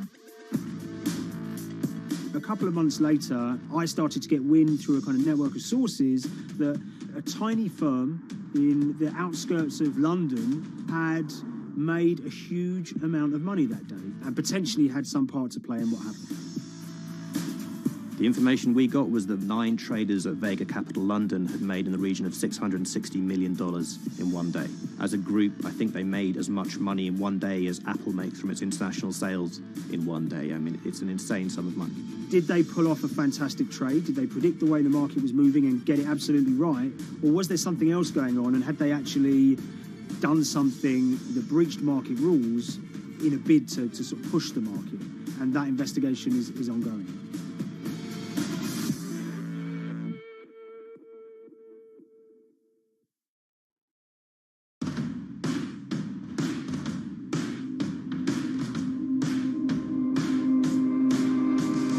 So Paul Commins is a trader who cut his teeth in the pits in the 80s and 90s when everyone had a nickname. His was Cuddles. If you can imagine, that was a very sort of cutthroat type of world where people are doing, you know, hundreds of thousands and millions of dollar trades by shouting at each other, giving hand signals, and then sort of scrawling on scraps of paper. The culture of the trading pits in London was very influenced by the working class guys who became traders there. They weren't like the city bankers that had gone before them. They weren't usually Oxford or Cambridge. You know, they didn't wear Savile Row suits. They were ordinary working guys who happened to have a talent for trading. And a lot of them came from Essex. I think it was 400 traders in the pits, and Cuddles in his, you know, oil and gas pit was described to us as amongst the top 3. In amongst that, was very successful and made, you know, very large amounts of money as a young man. But, you know, inevitably, mechanization and the arrival of electronic markets was the kind of death knell for the pits. And in 2005, the IPE closed down. And when the pits shut down, a lot of the traders who worked there lost their jobs or quit or went to work for financial institutions. But Paul Commins decided to start his own trading collective out in Essex. Some of them are ex-pit guys, cut from the same cloth as him. Lots of them are actually sort of in their 20s, and they're his, you know, drinking buddy's son, or they're his own kids' friends from football. You know, they're young lads, hungry and ambitious, and he brings them into the fold. And fairly shortly, he's got, you know, maybe a dozen or so traders that they're independent, let's be clear, but they're all part of this collective.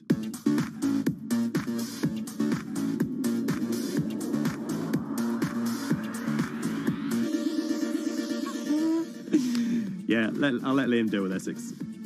I am from Essex, so I feel like I'm free to, to get into this. Sweet, as they say. If you were to ask someone in Britain how they would imagine a kind of Essex person, they would see someone who's maybe slightly flamboyant, with a sort of Cockney accent, a sort of Guy Ritchie-style accent. Not afraid to splash the cash, but it's probably pretty bright and has done well for themselves. Don't even make sense, does it? But, these guys, they drove around very nice Rolls Royces and Bentleys. They went to places like Marbella on holiday.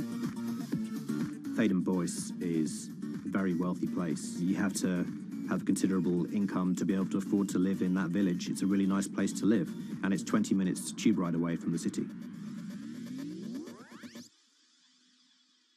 Earlier in the summer, we have this lead, which is that there's this tiny firm called Vega Capital London, and they were the biggest winners from the biggest oil crash in history. Anyone that covers markets is going to be surprised about that. You're thinking your BPs of the world or your Glencores, but it's this tiny firm. And one of the big challenges that we had was actually finding out who worked with Vega Capital. It wasn't immediately obvious, and at first we had absolutely no idea. If you go to the Vega Capital website, it says it's under construction. If you do basic online searching, it's very difficult to find anyone who's publicly connected to the company.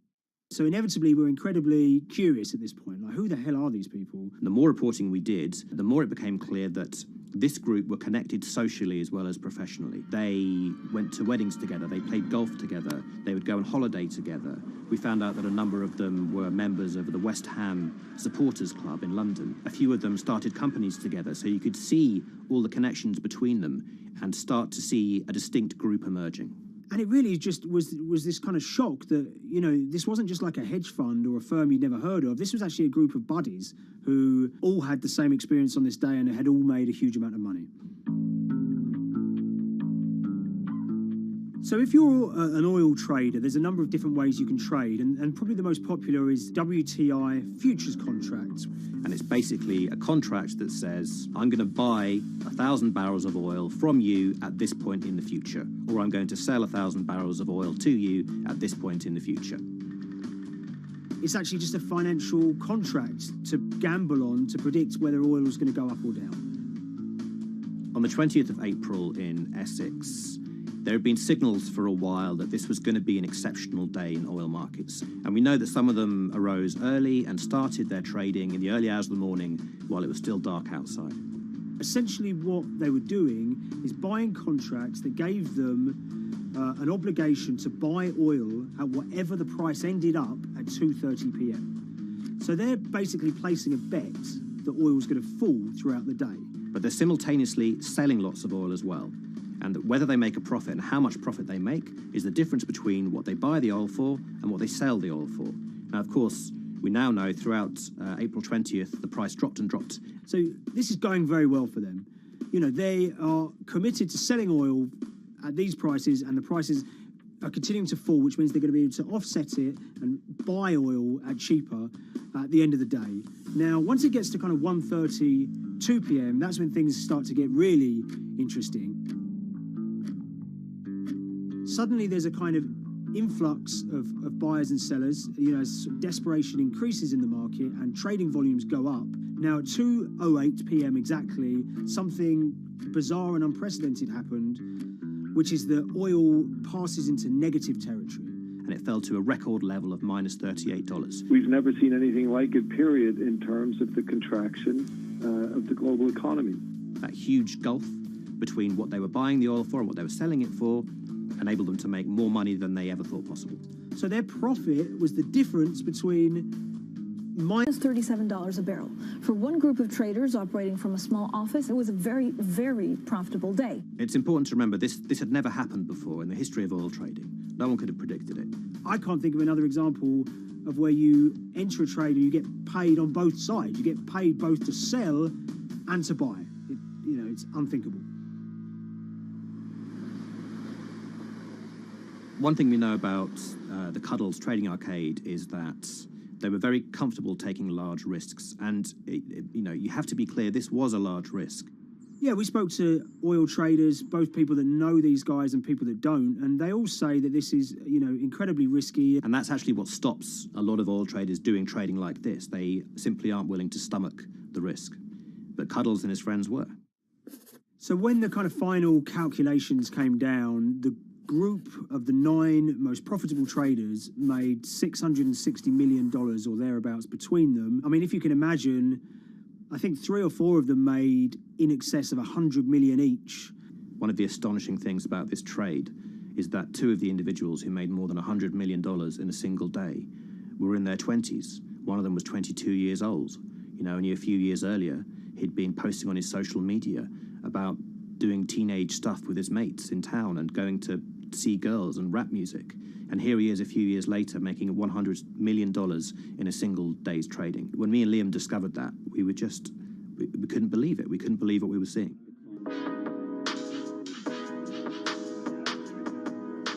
Oil trading is a zero-sum game. Anytime you're making money as an oil trader, someone else is losing it. Amongst the biggest losers were the investors in this Chinese fund, Crude Oil Treasure Fund. There were thousands of them, and they lost everything. Lots of people had put their savings into oil funds. They lost money that day. Big banks and brokers who sort of stand in the middle of trading parties, they lost money that day. And another interesting thing is that oil-producing countries like Kuwait or Canada, they sell oil as an average of the WTI closing price over the preceding month. So the fact that one of those numbers in that average was minus 37 meant, if you can imagine, countries like Saudi Arabia and Kuwait potentially lost a couple of dollars on every single barrel of oil they sold that month. Vega Capital's traders made such an extraordinary sum of money that it was inevitable there would be some scrutiny of what they did. But it wasn't just the sums of money they made.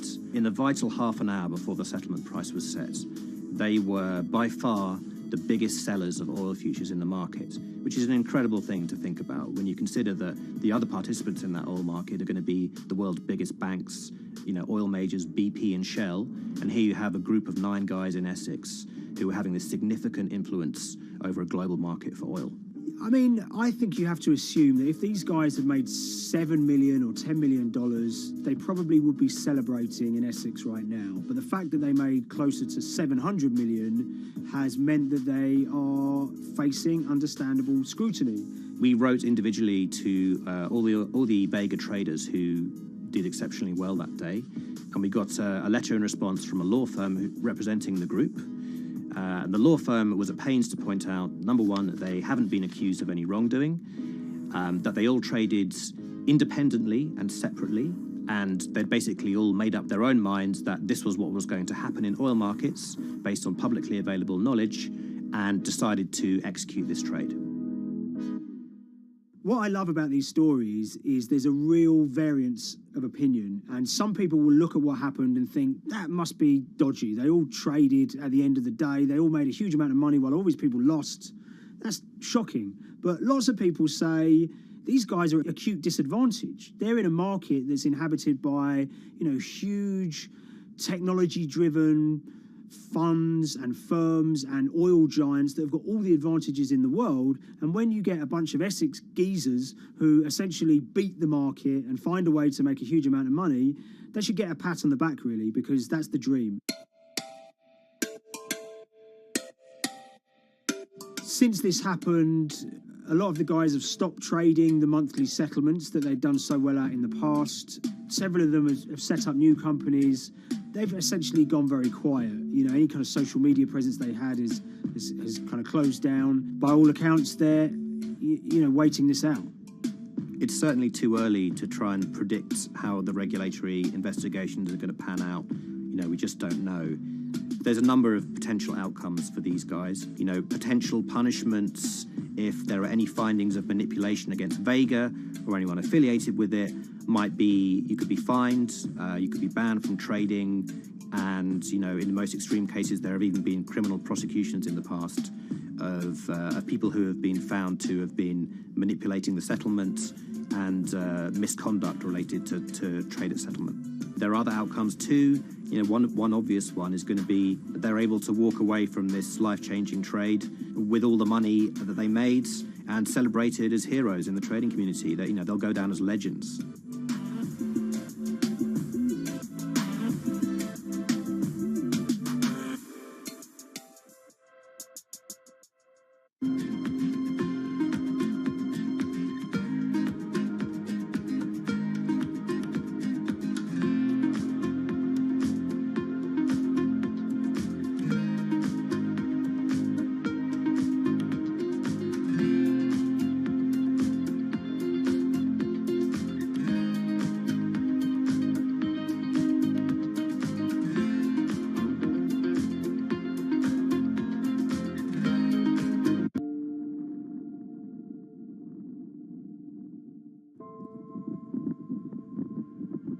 It's very important, given the nature of the climate crisis right now, for the general public to have an understanding of what progress is or is not actually happening. And I think many readers right now, they'll see these hundreds and hundreds of companies making these big, bold climate claims.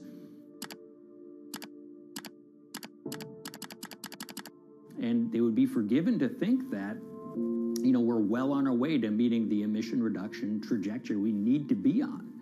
And the reality of the matter is we're just not on that trajectory. And a key reason for this sort of disconnect is the use of offsets that aren't doing what they claim to be doing. We have a massive potential for sort of willful blindness. We can convince ourselves of things regardless of what the facts are. And so that's what tends to happen in these cases. It's not that anybody is setting out to commit climate fraud. They sort of walk themselves into a situation and they convince themselves of one thing, and that allows them to convince themselves of another thing. But at the end of the day, they're doing something that makes no sense at all.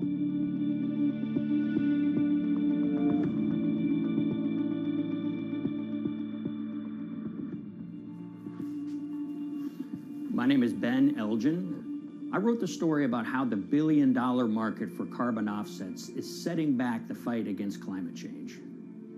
So one of the challenges in reporting on carbon offsets and trying to figure out what's going on is really finding good experts who have been steeped in this marketplace and are willing to candidly talk about it. One of the best people for this is a fellow named Mark Trexler, and I've been talking to him for more than a decade. My name is Mark Trexler. I've worked in climate change for the last 30 years. I was actually hired by the World Resources Institute in Washington to work on the first carbon offset project in 1988. In terms of defining a carbon offset, one of the beauties, so to speak, of greenhouse gases, sort of the silver lining of greenhouse gases, when you put up a molecule of CO2 into the atmosphere, it can be anywhere in the planet in 7 days. And therefore, if there's an option to reduce emissions on the other side of the planet, and you can do that very cheaply as compared to doing it in your factory, for example, then why not pay that person, that factory on the other side of the planet to reduce their emissions? Then you are, in a sense, offsetting your emissions, and the atmosphere doesn't really see your emissions anymore. So carbon offsets have been around for quite some time, and they were actually key with these international climate agreements, such as the Kyoto Protocol, which mandated the wealthiest countries reduce their greenhouse gas emissions. The treaty was signed on the 11th of December, 1997. Decided.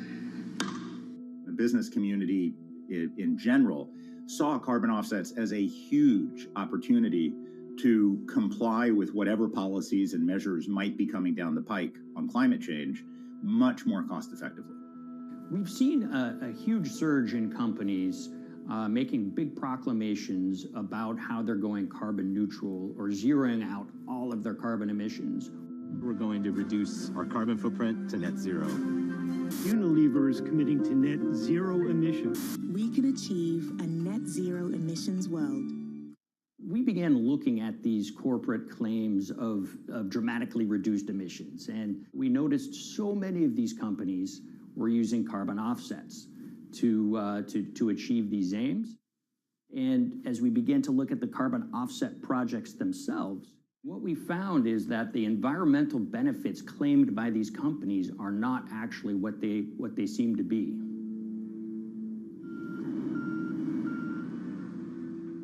And as we sort of saw and spotted a number of these very aggressive carbon offset projects, which appeared to be generating inflated credits or bogus credits, we saw a number of them were associated with the Nature Conservancy.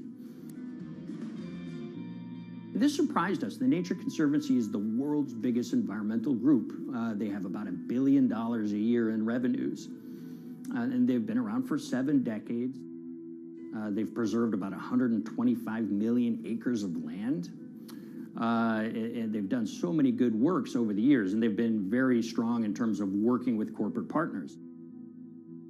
The Nature Conservancy has taken a different approach, a very pragmatic and pro-business approach. They will not go out and criticize a big polluter, but they're very happy to work with them.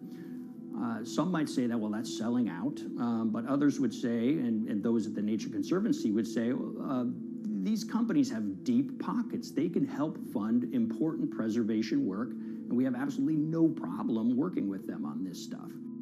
So companies are very warm, and they've partnered with the Nature Conservancy for many years. And yeah, it definitely lends a sheen of credibility to these projects. Here's 20 new reasons to visit Disney World this year.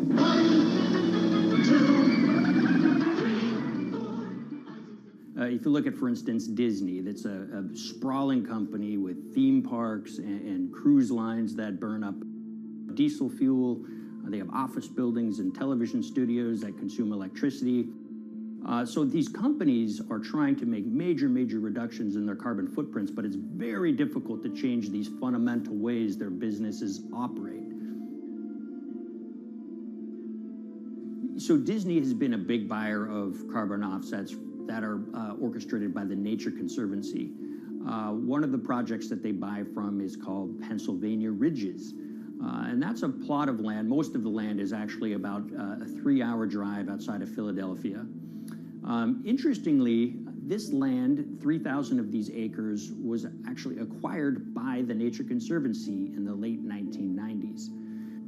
This land was imminently threatened. There was a pending logging contract on this land. So they do what they've done so well for all of these years, which is they go out, they raise money from local philanthropists, and they go buy this land to protect it from developers and loggers. And at the time, according to an archived version of the Nature Conservancy's website, when they were proudly announcing this deal, they said, these threats have been abated because of this acquisition by the Nature Conservancy. So it's really interesting now, fast forward 2 decades to earlier this year when they put forward this carbon project. And if you look through it, this land is a key part of that carbon project. And what they're now saying is this land is now, once again, imminently threatened. 72% of the trees are going to be cut within 5 years. Now, this is just astounding because this land is owned by the Nature Conservancy. They do not clear-cut land that they've bought through philanthropic donations. So this scenario that they've put forward to get carbon revenues is not really plausible. And what that means is when you have Disney coming in and buying these credits, when it eventually lowers its carbon footprint because of these credits, well, that won't be a credible or truthful claim by Disney.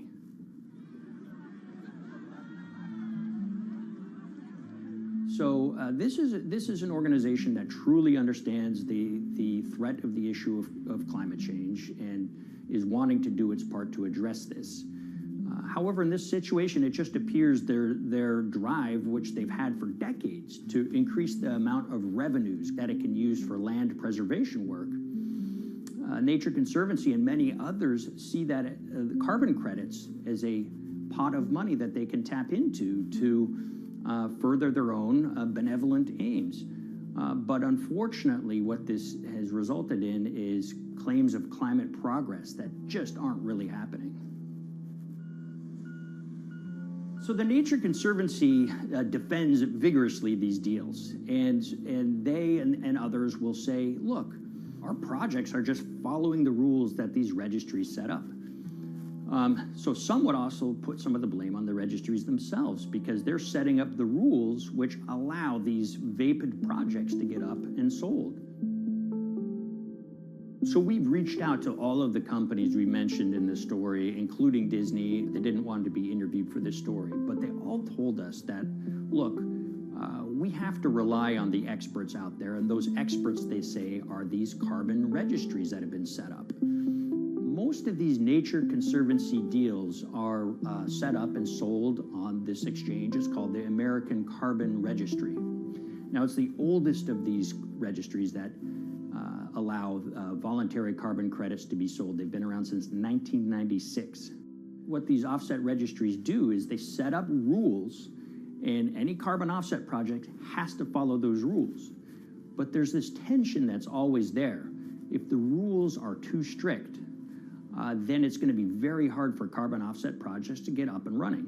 So there's this balance going on where the registries want rules that attract projects, but they don't want it to be so strict where it will disincentivize projects from getting listed. One of the challenges with designing carbon offset systems is that there are normally two people at the table. You have buyers and you have sellers. And to some extent, you have policymakers, but you know, the buyers and the sellers are really the ones with the expertise, with the incentive to really participate hard, make a lot of things happen. And the challenge there is that both of them sort of want the same thing, or they're both happy with the same thing. They're happy with low-cost offsets and a lot of them, because that works for their business model. You end up, though, with nobody really representing the atmosphere, so to speak.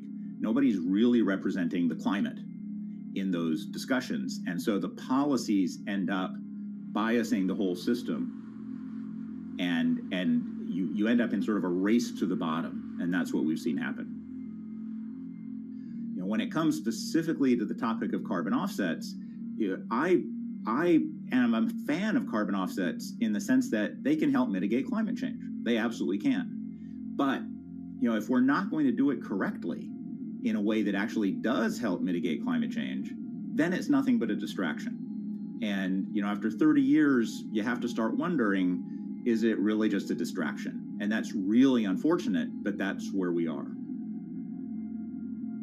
Ultimately, what needs to happen is systemic change. You know, we're sort of nibbling around the edges with some of these different things.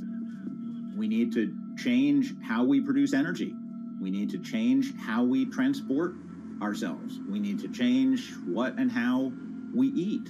You know, we need systemic change associated with transitioning to a low carbon economy. A lot of what we're doing today is not promoting systemic change. It's sort of trying to stick your thumb in the dike to preserve the current system. And at the end of the day, that can't really work.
The Hyperloop. There's a good chance you've heard the name by now. This is the Hyperloop system. It can take people hundreds of miles in minutes. The Hyperloop, a series of tubes that would transport people in pods at ultra-high speeds over long distances. It's a remarkable new form of transportation that can whisk people from city to city in a flash. 29 minutes from New York to D.C., 30 minutes from L.A. to San Francisco. For years, we've been seeing these futuristic, utopian renderings of some cross between a spaceship and a monorail. But lately, the Hyperloop is becoming much more real. Yes! It was surreal to be even sitting inside a Hyperloop, and just even more incredible to actually be like riding down a track in something that was nothing more than a crazy idea 6 years before. Companies all around the world have been developing and testing the technology needed to propel passengers at speeds of over 1,000 kilometers per hour. But for many, speed is only the first step to unlocking the full transformational effects of a new mode of transportation. Fast is what we just sort of take for granted in the Hyperloop world. It's the network effects that really deliver the benefit. And that opens up a completely different scale of economic opportunity.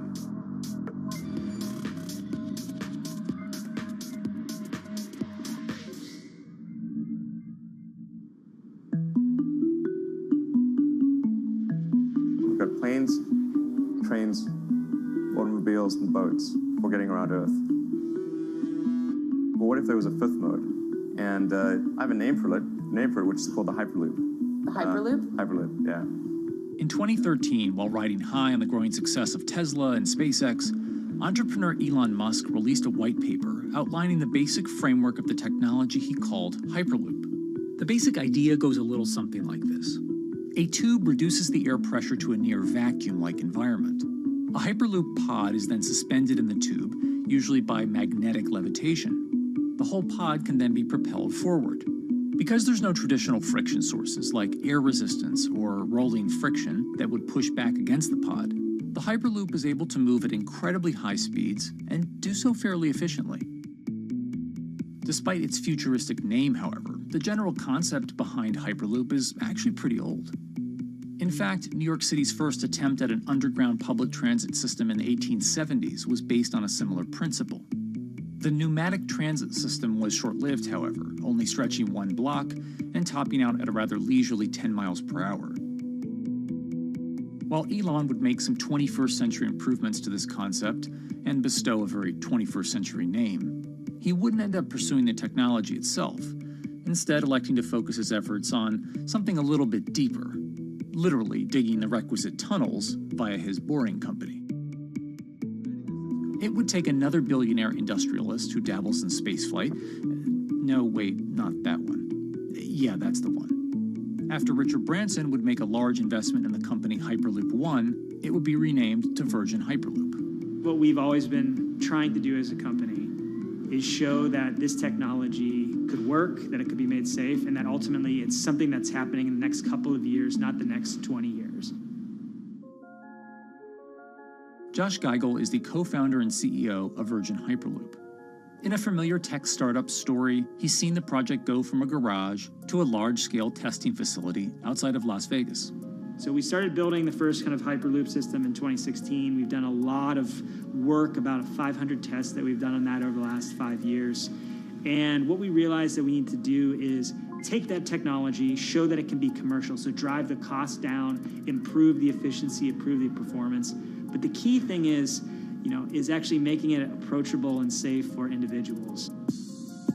In order to do that, Josh, along with Virgin's head of passenger experience, Sarah Lucian, bravely volunteered to take the inaugural ride. What her and I were realizing is we're the first two people sitting in a Hyperloop. The only type of people that have gone through this environment are in spacesuits, and there we are in just normal clothes because of the system, the safety of what we've designed. 3, 2, 1, launch.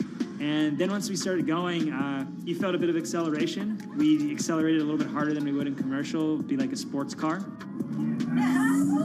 Yes. We got up to about 108 miles an hour on that test. And it's a short run. It's about 500 yards or so, and came to a stop.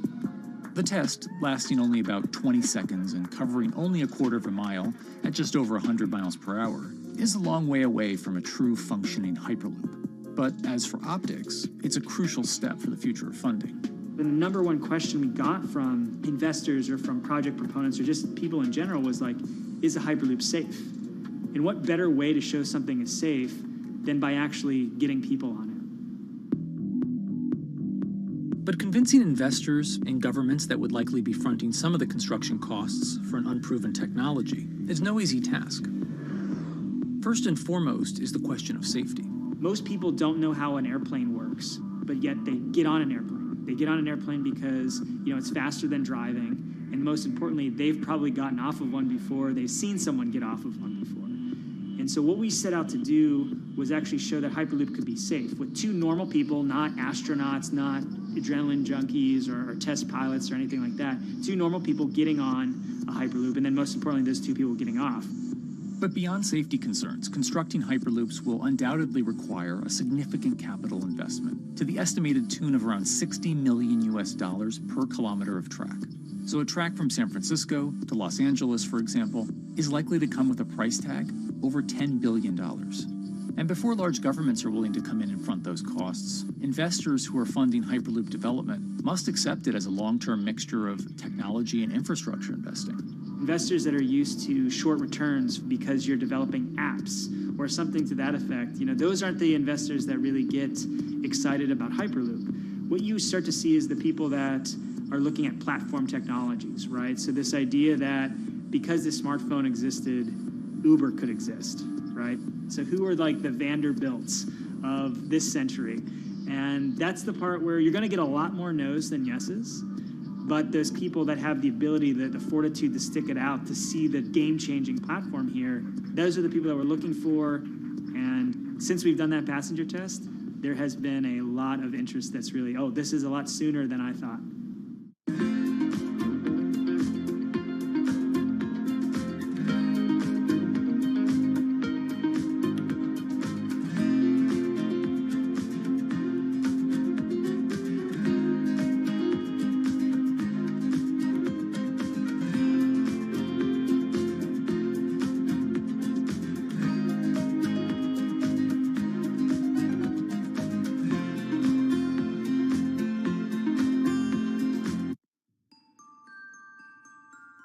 Envisioning the ripple effects of what Hyperloop could achieve, though, is fairly challenging at this stage of development. It's fast, yes, but for point-to-point travel, traditional maglev trains can move pretty fast as well. And outside of China, South Korea, and Japan, even those haven't seen much adoption elsewhere due to the high costs and questionable profitability. The Shanghai line in China, for example, loses around $100 million every year. Hyperloop companies, however, believe they can offer something different than traditional railway lines. My name's Alan James, and as far as I know, I'm the only guy on the planet who's written a government-level business case for 300 kmh conventional high-speed rail, 500 kmh maglev, and 1,000 kmh Hyperloop. It's fundamentally about moving people from where they are to where they want to go, when they want to make those journeys, and doing it in much smaller numbers. So pod designs for Hyperloop range from 12 to 28 seats, typically. Why are they small? It's because small enables the network to operate flexibly. And a great example of that is the east-west strategic route across the north of England, from Liverpool to Manchester to Leeds. So to get from Liverpool via Manchester to Leeds by train is just short of 2 hours today. It'll probably take you 2 hours driving as well in average traffic conditions. Net result is those three city regions remain three separate entities: Liverpool, Manchester, Leeds. There's very little commuting traffic between those urban areas. Hyperloop absolutely changes that from the ground up. Liverpool to Manchester is a 5 or 6 minute journey. Manchester to Leeds is also a 5 or 6 minute journey. What that effectively does is create a single supercity economy. In this vision, the Hyperloop acts a little more like a highway, where pods have fixed destinations and don't need to stop along the way. Meaning you can travel on a Hyperloop network from, say, Liverpool to Leeds, while the pod behind you travels from Liverpool to Manchester. And if that metro Hyperloop network is connected to other networks from the same location, You could travel from Liverpool to Paris or Liverpool to Amsterdam, all without making a single stop. For passengers, for business, for leisure, that is utterly transformational. For high-value freight and logistics, it's equally transformational. But critically, if you do a Hyperloop network at scale, you begin to deliver massively significant carbon savings too. A multi-regional Hyperloop network could become a replacement for both short-haul passenger and cargo flights and traditional ground transportation, both of which are significant carbon producers. One Hyperloop-connected distribution hub, perhaps at an airport that is predominantly used for international air freight, replacing maybe 10, 12, 15 distributed road hubs. It takes a lot of polluting and inefficient truck haulage off the roads. That itself means roads gain extra capacity. Hyperloops will still need to use electricity to both move pods and maintain the near-vacuum environment in the tube. Proponents of the technology believe that this can be done by using renewable sources, including a combination of solar panels and battery technology that could be used along the Hyperloop itself.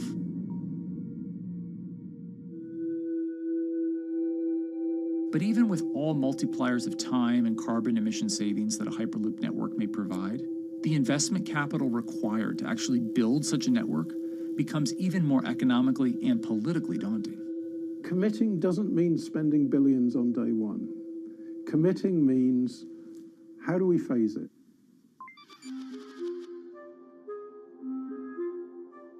One company in the Netherlands is working to develop that technology, and perhaps more importantly, the international coalition needed to make the Hyperloop network a reality. So we are here in Europe's first full-scale Hyperloop test facility, where we can already prove every conceptual technology of the Hyperloop. This is Tim Houter, a co-founder and CEO of Hart Hyperloop, headquartered in the city of Delft. And while this testing tube might not seem as large as others, inside is a key technology to create the on- and off-ramp type infrastructure of a Hyperloop network. That is, a lane switch. That's something we can already test here. You can actually see it here, that the track is diverging from one track into two. That makes it possible to eventually split up the Hyperloop track in two sections. And in that sense, you can create a complete Hyperloop network that in the end will make it possible to travel, for example, over a whole continent. And take Europe, for example, with the same ease as you can now travel with a metro in a city. The nice thing about this magnetic levitation system that we've developed is that there's absolutely zero moving components in the track. So for example, if you have to do a lane switch, all you do is that the tube basically splits up, and statically the tracks also split up. And whenever the vehicle enters a switch, it either pulls itself to the right with its magnets, or it pulls itself to the left with its magnets.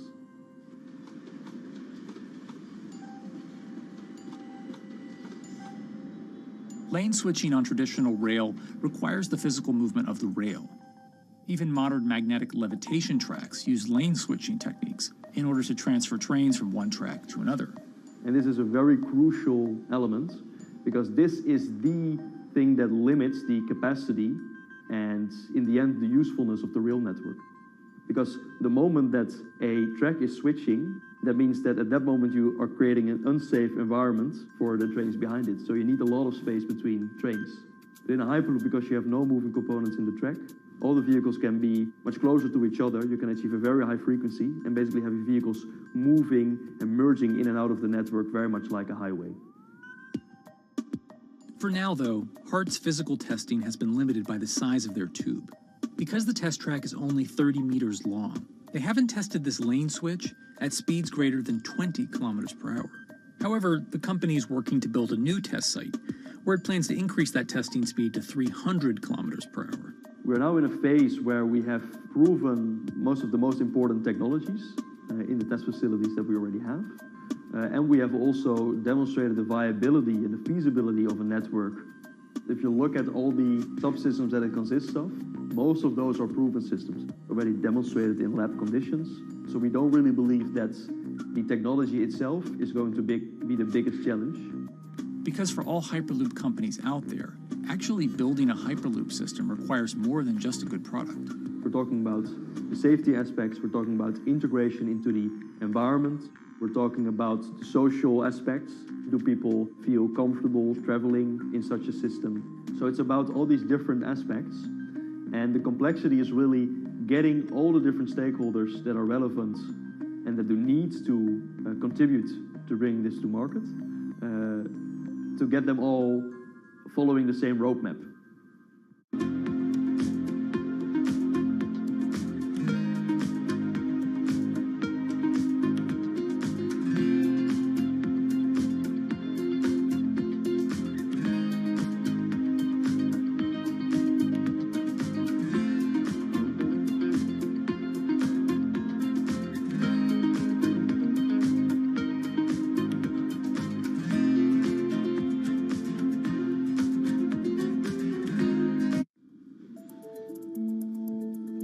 In order to help build this coalition of private and public interest in Hyperloop development, HART in 2018 partnered with other Hyperloop companies from Europe and Canada. The goal was to define, establish, and standardize the framework to regulate Hyperloop systems. Right now we are working with all the Hyperloop developers together in setting up the first, let's say, structure for starting the standards drafting. One of the most important goals for HART is interoperability, which is essentially making sure the different systems can communicate with each other. Interoperability is so important because what we want to achieve is actually have this seamless travel experience. So you don't want to end up, for example, going from Madrid to Paris and then switching because you need to use a different technology to get, for example, to Amsterdam. The idea being that as companies around Europe create the first commercial Hyperloop tracks between individual cities, one day those can all be connected to a larger network. Everyone that believes that Hyperloop is a future transport system also realizes that there is a need to have this network because that's where Hyperloop thrives. Hyperloop is such a huge project. It's definitely not something that you can do on your own or as a single company. So you need to do it with a lot of other companies. You need to have the governments. I think in that sense, the biggest challenge that we've encountered is to really get all the required parties together to take the steps in development and in commercial implementation. HART's next plan is to build the European Hyperloop Center, an open testing facility which will include a 2.6-kilometer test track. And the company hopes to test travel speeds there at up to 700 kilometers per hour. Virgin Hyperloop is also racing to construct the first commercial Hyperloop route, with projects in various states of development in India, Saudi Arabia, and the United States. Recently, the company announced plans to build a Hyperloop certification center in West Virginia, which will include a 6-mile-long test track. Proving the technology here will be crucial if Hyperloop networks can find a home among infrastructure investments that the Biden administration hopes to make. The idea that there's multiple Hyperloop companies, I think, is a redeeming aspect in the business. People really want to see something happen, so having multiple people move forward is good for that. I was struck when Josh and Sarah rode the pod. 2 or 3 of the major outlets used the phrase, "We now have a new mode of transport." And although all of that technology had existed before those 2 human beings rode it, it was the moment at which those 2 human beings traveled that short distance down the tube that in popular imagination, Hyperloop became a mode of transport. The metaphor I use with my team is that, the Wright brothers were first, but none of us fly on Wright Brothers Airlines anymore. If you don't continue to innovate, you're not going to be around, and so we'll continue to be at the forefront of building Hyperloop. Back in 2013, Elon had an idea. I think the difference now in 2021 is some brilliant engineers have spent real time grinding out the details. And I thoroughly expect the next 3 to 5 years to be decisive.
week, how hydrogen can transform our energy usage.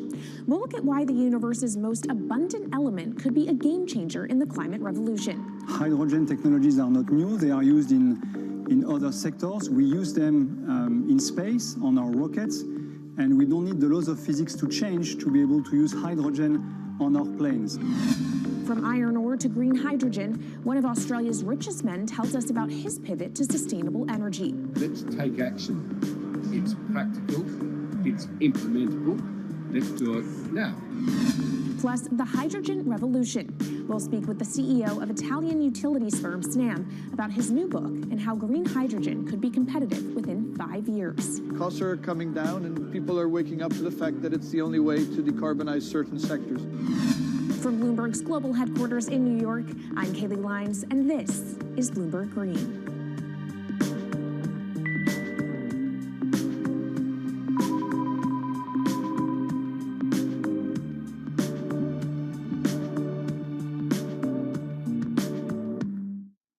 It's a new year, so here at Bloomberg Green, we're highlighting new solutions in the fight against climate change. And one of those is as old as the universe itself, hydrogen. It's the simplest element around, but could well be a game changer when it comes to turning around our dependence on fossil fuels. Today, hydrogen is used in the chemicals industry to produce petroleum products. It's also starting to be used in steel production, an industry under a lot of pressure to decarbonize. But it has far more uses as well, from powering cars to heating our homes. And Bloomberg New Energy Finance sees a seismic shift in the sector in the next 10 years as green hydrogen squeezes out dirtier alternatives. So-called gray hydrogen dominates today. But as renewable electricity gets cheaper and more accessible, so will green hydrogen. In this week's edition of Bloomberg Green, we'll explore what this push into hydrogen means for tackling climate change. We'll hear from Australian billionaire Twiggy Forrest about his pivot from iron ore to hydrogen, and we'll also speak with the CEO of Italian utility company Snam about his book, The Hydrogen Revolution. But first, what are we using hydrogen for? And why does it actually matter? Christine Lee Edwards explains. Hydrogen, the most plentiful element in the universe. On Earth, we find it mostly bonded to oxygen in the form of water, or in other gases known as hydrocarbons. Hydrogen gas, H2, burns hot and clean, making it an attractive tool in the race to net zero. But isolating hydrogen from other elements is no easy task. Today, the cheapest way to do this is via chemical processes that break up natural gas. This releases a lot of carbon dioxide. Another method is to use electricity to split water molecules in a process called electrolysis. Although there is no carbon byproduct, a lot of electricity is needed. And if this power comes from burning coal or gas, it negates the zero emissions goals of using hydrogen to begin with. Hydrogen produced in this way, powered by fossil fuels, is called gray hydrogen. If carbon capture and storage is used together with fossil fuels, then it becomes blue hydrogen. If nuclear power is used, it's called pink. And finally, green hydrogen is when it's produced via electrolysis and powered from renewable sources. This method is considered emissions-free. It's predicted that by the early 2030s, H2 made from renewables will be cheaper than that made from fossil fuels. But that hinges on the cost of electrolysis declining, which will be achieved through larger projects and an expansion of manufacturing. To be clear, vast amounts of H2 are already used today. Global production in 2018 totaled 117 million metric tons. This hydrogen is mostly used for its chemical properties, not as a source of energy, and very little of it is clean. Some sectors like steel could start using hydrogen for these chemical properties, replacing coal. Industries like cement and glass may also use hydrogen as a source of heat. Another advantage is its energy storage potential. It can be stored over long periods of time and used when more power needs to be added to the grid. It also could hold an advantage over batteries in heavy transport and shipping. The promise of hydrogen for energy has been around since at least 1874, when Jules Verne wrote about it in his book, The Mysterious Island. But the future of hydrogen will depend on policy.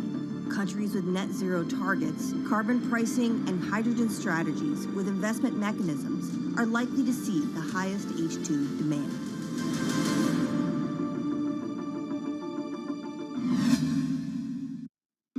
That was was Bloomberg's Christine Lee Edwards explaining what hydrogen means for the energy transition. But how are businesses approaching the sector? Well, one of Australia's richest men is making a big play into hydrogen. Andrew Forrest, better known as Twiggy, made his fortune from iron ore, being the chairman, former CEO, and major shareholder in Fortescue Metals, one of the world's biggest miners. But after having made over $10 billion in profit from the metal in the last fiscal year, Twiggy wants to transform Fortescue into a clean energy company. He's been scouring the planet in search of investment opportunities in hydrogen and renewables. The firm plans to allocate up to 10% of its annual profits for green energy investments and is exploring projects across the globe, from Indonesia to Argentina. Francine Lacqua caught up with Twiggy Forrest.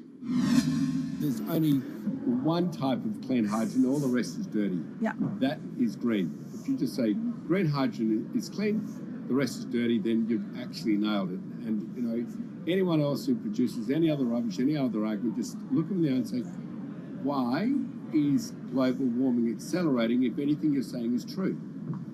And then you'll know, actually, it's greenwashing. Yeah, but there's a lot of greenwashing because I keep on being told it's a transition. We can't just, make the transition at a click of a finger. So what are we doing wrong? What can we do better? I don't remember the personal computer having to transition the typewriter. I really don't remember that. I don't remember the smartphone having to transition the pocket calculator and the old landline. You know, its transition line is complete rubbish. The lie got put to it 2 days ago when JCB, a really loved British company, every right for the country to be proud of JCB, and Fortescue, holding a bit of a similar reputation, fantastic track record, everyone's been super well from Fortescue, huge balance sheet, super strong. When those two companies got together and agreed a $7 to $9 billion US agreement per annum, right, then that's a real wake-up call to say, hang on, green hydrogen is obviously commercial now. You know, every other form of fossil fuel hydrogen, you know, it can compete with it on price, it can probably lose on price, but what we know, it is cooking the planet. And only green hydrogen, zero methane, zero carbon in the supply chain. Don't worry about the molecules in the supply chain. But at the moment, we're not even phasing out coal, if you look at the G20 communique. So we have a long way to go to talk about only using green hydrogen. Yeah, so look, I have a call, which I'd like to make now, that the world should not fund any more coal-fired power stations, coal mining projects, ever. We should wind them down as quickly as possible because they are cooking the planet just like grey and blue hydrogen is cooking the planet.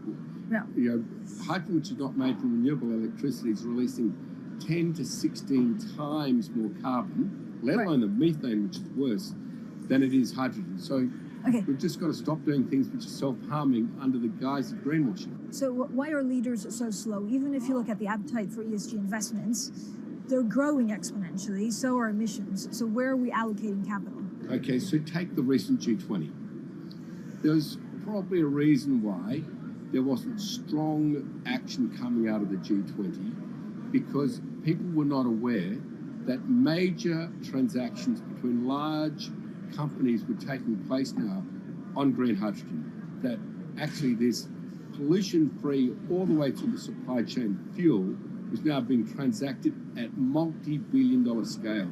If they'd known that, I don't believe any sovereign leader or any energy minister or climate change minister could not take ultra seriously that green hydrogen is now here to stay. It's broken through. History has been made. It will never go back.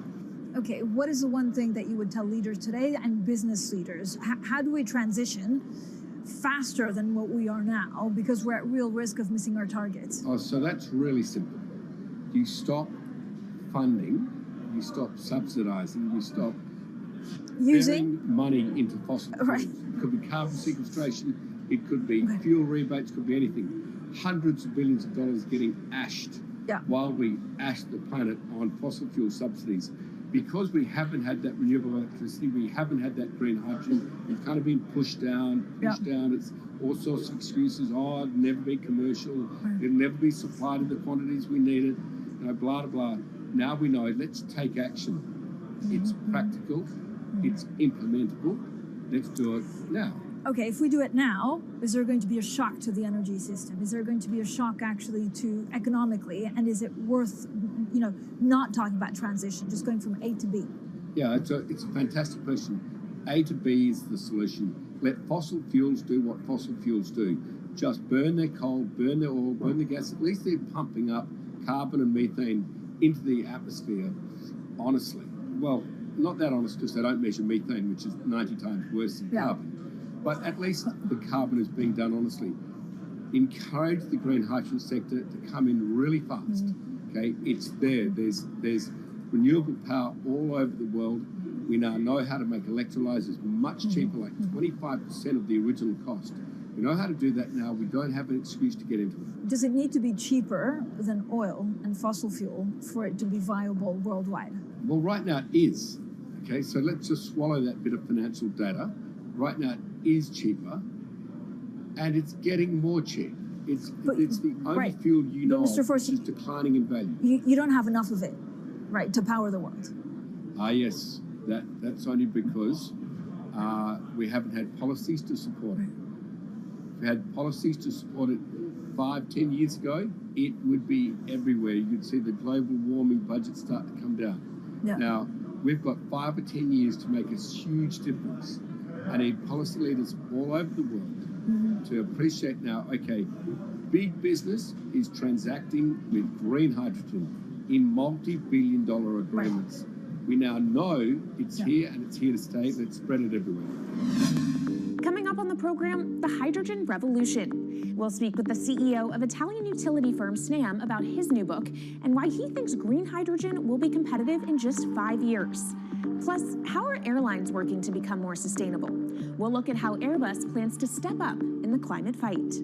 This is Bloomberg Green.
From Bloomberg's World Headquarters in New York, I'm Kaylee Lines, and this is Bloomberg Green.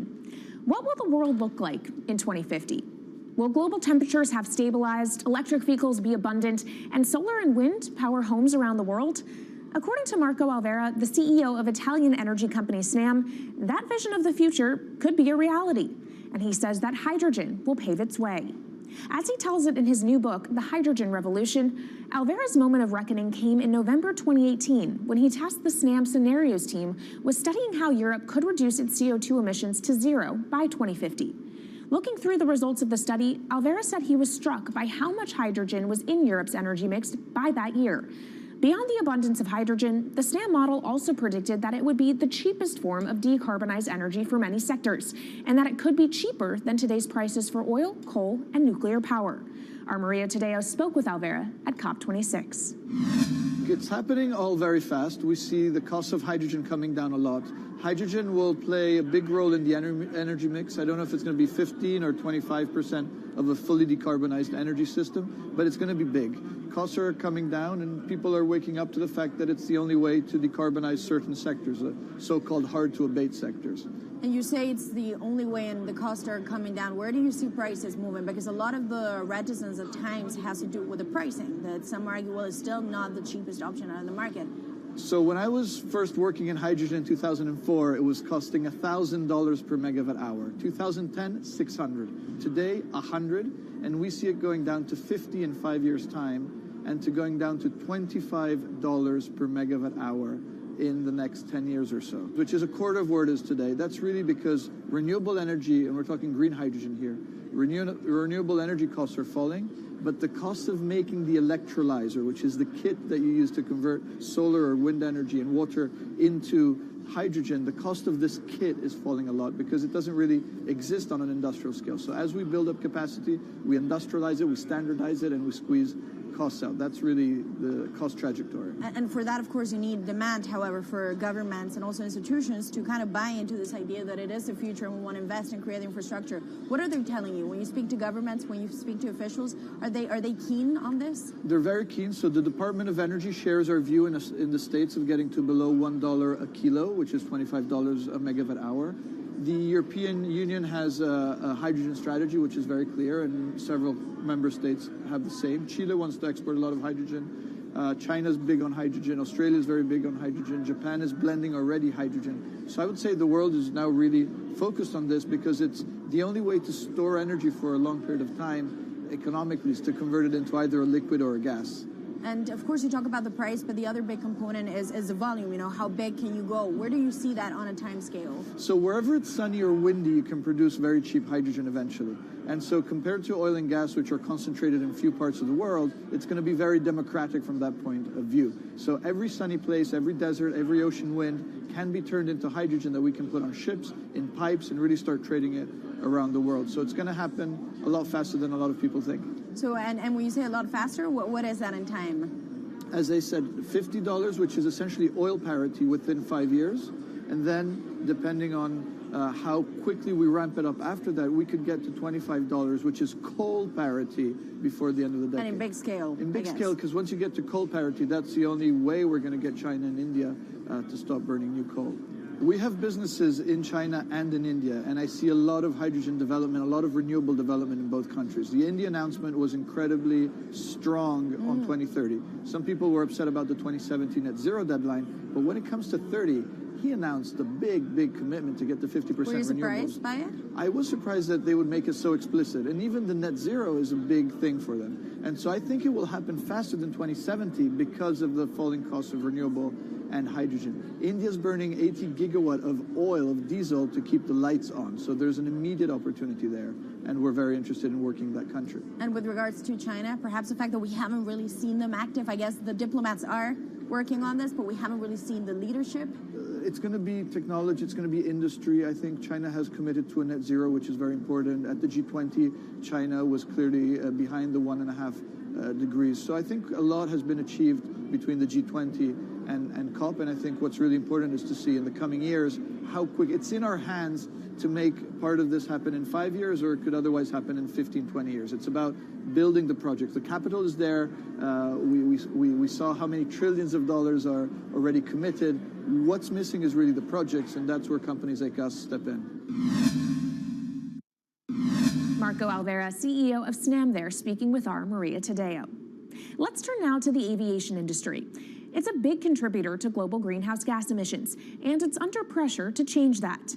In October, the International Air Transport Association, a trade body representing airlines, approved a target of achieving net zero emissions by 2050. To achieve that, many airlines in the US and Europe are looking to buy sustainable aviation fuel made from renewable sources like used vegetable oil. Initiatives like these are pushing plane makers to come up with some radical new aircraft that will eventually cater to our growing appetite for travel without hurting the environment. We took a look at how Airbus, the world's #2 aircraft manufacturer, is stepping up to the challenge. How long until we can fly emission-free? Airbus says it's more confident by the day it can be done by its 2035 target. Airbus's CEO spoke about its ambitions for hydrogen-powered planes at the company's summit in France. The physics works. Hydrogen technologies are not new. They are used in other sectors. We use them in space on our rockets, and we don't need the laws of physics to change to be able to use hydrogen on our planes. So every day we become more confident, but we think we need to have a plane, we need to have the right fuels, the hydrogen available in the right quantity at the right place at the right time, and we need the regulations to be ready. So we really need the work and the collaboration of many people around the globe to make it happen on time. But it could be a long wait until green passenger jets go mainstream. Larger aircraft with more than 150 seats are not expected to feature globally until about 2050. That means manufacturers and airlines today are under growing pressure to ramp up short-term innovations to cut their carbon. In the long term, meeting the ambitious plans for so-called green hydrogen means building a giant industry almost from scratch. To make that happen, British airline EasyJet is among those saying governments need to get involved and fast. Aviation's emissions over the last 3 decades leading up to the pandemic grew by about 80% to over 1 gigaton, and that's projected to double by 2050. According to Bloomberg NEF, about half of the airlines with the largest global market share have set net zero targets by that same date, nearly 3 decades away. Coming up, from blue sky projects to the bottom line. We'll speak with our Bloomberg NEF expert Meredith Annex and dig into their models about how hydrogen fits into the future energy mix. This is Bloomberg Green.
From Bloomberg's world headquarters in New York, I'm Kaylee Lyons, and this is Bloomberg Green. Now let's bring in Meredith Annex, our Bloomberg NEF hydrogen specialist, to talk more about how hydrogen could change the energy landscape. So Meredith, what place do you think hydrogen is likely to have in the future energy mix globally? Hydrogen's this incredible solution for us as we look to decarbonize because it's a perfect solution in areas that are hard to electrify. So where we like to think about hydrogen playing a role, it's in things like heavy industry, especially where you need a feedstock as well as energy source. and in things like dispatchable power, long-haul transport, maybe even shipping and aviation. That sounds great that it can be used for such diverse industries. At the end of the day, though, how much is this going to cost? Well, that's the amazing thing about hydrogen, because depending on how you make it, it can actually see significant cost declines in the future. So when we're talking about clean hydrogen, we usually mean green hydrogen produced from renewable electricity. And in that case, your hydrogen is almost as cheap as the renewables that are used to make it. So if you're in a place with really good renewable resources, you'll be able to have cheaper hydrogen. But even in places with less good resources, we think that hydrogen can be cheaper than $1 per kilogram, which is the price of unabated hydrogen today, and around $8 per million BTUs for those who prefer to think in energy units. And that can be achieved anywhere in the world by 2050, we believe. All right, so let's talk about kind of the pros and cons list. I don't know where cost fits into that, but what are the advantages to hydrogen over other renewables, and then what are the drawbacks? Yeah, main advantage is the fact that hydrogen can serve roles that electrons struggle with. And that's things like seasonal storage, for instance, or just anything where you need storability, where electrons are harder to store, hydrogen is going to be easier. That also leads to a downside, though, because hydrogen is less energy dense than the usual things that we use for storable energy today, like coal or oil or natural gas. So you will need more volume of storage to handle the same amount of energy. Let's talk about the viability as well and how it may differ in different geographies. What is your view on that? Yeah.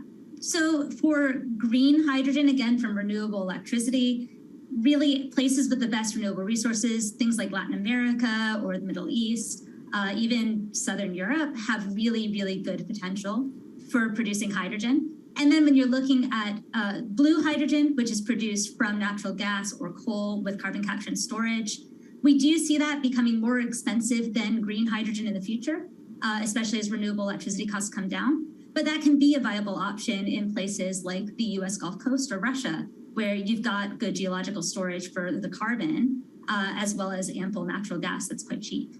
All right, great breakdown. Thank you so much to our Meredith Annex, our Bloomberg NEF hydrogen specialist. And of course, you can get more from the Bloomberg NEF team on the terminal and online. And they've recently done a podcast called Hydrogen 101 as part of its Switched On series. So from iron ore titans pivoting to cleaner energy to talk of a hydrogen revolution, that's it from this week's edition of Bloomberg Green. We'll be back next week with a deep dive into the state of electric vehicles. And you can keep the conversation going by following us on YouTube, Instagram, and Twitter @Climate. I'm Kaylee Lyons from Bloomberg's World Headquarters in New York, and this is Bloomberg Green.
Headlines and breaking news 24 hours a day at Bloomberg.com, the Bloomberg Business app, and at Bloomberg Quick Take. This is a Bloomberg Business Flash.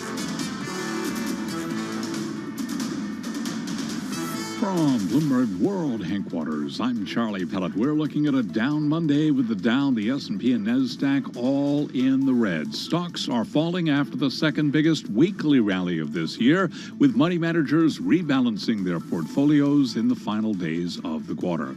At the start of a week expected to be marked by fickleness and lack of investor conviction on a market trough, the S&P 500 index swinging between gains and losses. Right now, though, lower by 14 points. The S&P is down 0.4%. The Dow is down 99, lower by 0.3%.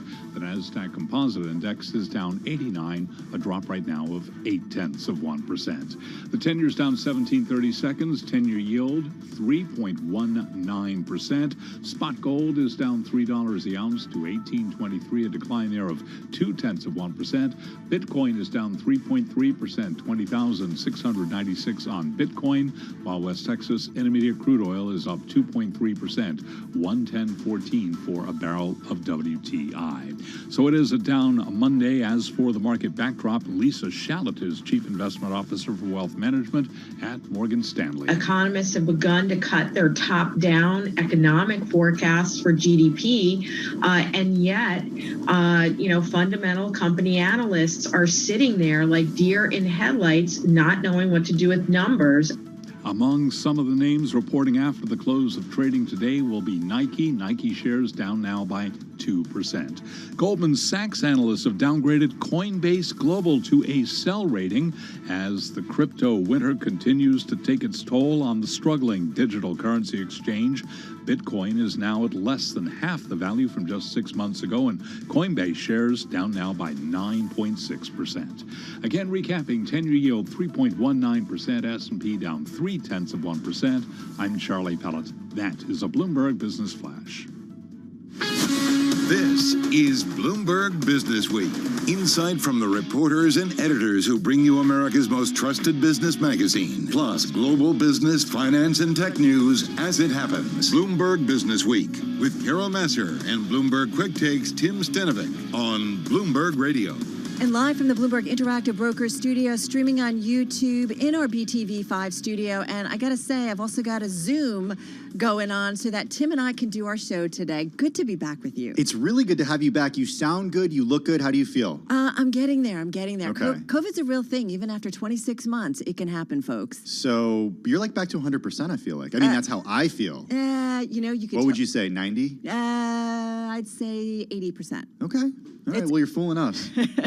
All right, and as Matt Miller said to me today, so glad you didn't die. So me too as well. That's our Matt Miller in a nutshell. All right. I am too, Carol, but, I didn't want to go there. Well, Matt went there earlier. We're going to talk about a lot of things. The markets, it feels like rebalancing at the end of a quarter, end of a half year. We're taking a breather after last week's rally. I mean, that was a big one that I missed, Tim. Yeah, it was a big one, Carol. Recession, no recession. It's not an easy thing to be an investor right now. We're going to have more on that in just a minute. Yeah, so much to talk about. We're also going to continue our focus on the U.S. Supreme Court. I know you guys had a lot. I listened a little bit on Friday. We've got a story about how the abortion and gun rulings show the nation's highest court is ready to jolt the system. A fascinating read by our Greg Store. And why the recent ruling on abortion drops another misinformation bomb on social media. A lot of people reporting what they're seeing in their news feeds right now. And it's interesting to see what Facebook is and is not doing around the issues. Yeah, right. This is a problem that has been talked about for a while. We're also going to talk about Spotify, down some 71% from its high back in February of 2021. We're going to take a look at the company's $1 billion bet and whether or not it's paying off. I think investors don't necessarily think so, Tim. Yeah, they don't. And, of course, we got to talk Joe Rogan there as well. Yes. Plus, why a Lehman moment for crypto may still be coming. And real estate, Carol, Wall Street South getting its biggest win. All right. Lots to get to on this Monday. First up, let's get to the Market Drivers Report. Let's set the Business Week agenda in the Interactive Brokers studio with Tim Kriti Gupta, markets correspondent at Bloomberg, along with Jess Menton. She is equities reporter at Bloomberg News. So, Kriti, let's start it off with you. A really big week, certainly a bullish week last week for stocks. It does feel like, I don't know whether everybody's away. Talk to us a little bit about the internals today. Well, let's start with, I think, the context of last week. You put it beautifully in that it was a huge week last week. You had about 6.5% gains on the week following about 3 weeks of decline. And if you actually go back even a month, it's kind of this I want to say bout of deja vu almost, because hey, take a look at this last month of May. The last week was once again 6.6% gains, followed by a week of weeks and weeks of declines. So it kind of feels like there is some sort of perhaps rebalancing going on, and that there is this need to, at least for the stock market, to kind of flip its price action in the last week, or the lead up of the last week. This week is interesting because, or at least I should say today is interesting, because we started off right out of the gates with a lot of green on the screen. The S&P 500 had a really broad rally from energy stocks to technology, and then it kind of all turned around. But this isn't the conviction selling that we're so used to. It's only down 0.3%, which on a normal pre-COVID day would say, oh my God, it's down 0.3%. But on now it's like, oh, well, it's not really doing coming much. much. Off a week of, where we saw 6% gains across the board last week, 0.3%, you can shake a stick at that. Jess Menton, come on in here and give me an idea of what you're keeping on, at least from a technicals perspective, because a lot of the conversation at the end of last week was bear market rally. This has all the marks of it. Right, and you look at the leadership today, what's happening, even though we are mildly lower, energy up close to 3%, but then also you see utilities, healthcare, REITs. Typically, if you want to have conviction as far as something that has sustaining legs for a rally, you don't want to see more defensive-oriented corners of the market that are the ones that are higher. And obviously, in recent sessions, we did see tech and growth recover some losses, but again, like to Kriti's point, similar to kind of the volatility that we saw in May, a lot of back and forth that month, but eventually unchanged. But then also in March, there were a number of different head fakes where we briefly saw some rallies with growth and technology, but that did not hold. So just looking right there, as far as even though we saw a big rally on Friday, the fact that you're seeing those more defensive-oriented sectors, the ones higher today, not a lot of conviction in there that that's something that could be sustainable for a rally in the near term. Well, so you do wonder if we're going to get into this period, guys, of, I was already looking when JP Morgan reports earnings in just a couple of weeks from now. So we start to then getting to that kind of earnings momentum. Kriti, what are we seeing in terms of earnings projections? Anything that's on your radar in terms of estimates being brought down about the second half and maybe into the next year? Well, we're not quite there yet, because remember, these warnings have been given, I would say, for the last 6 months or so, where you do have this kind of almost cloudy, nebulous is the word I'm really looking for, this nebulous kind of view into the future, that at some point you're going to see like an actual kind of contraction in sales. We haven't quite hit that yet. We've seen that deceleration. We've seen warnings. We've seen inventory buildups. But the actual numbers quarter to quarter haven't declined necessarily. So once again, there is that nebulous view that at some point we're going to get there.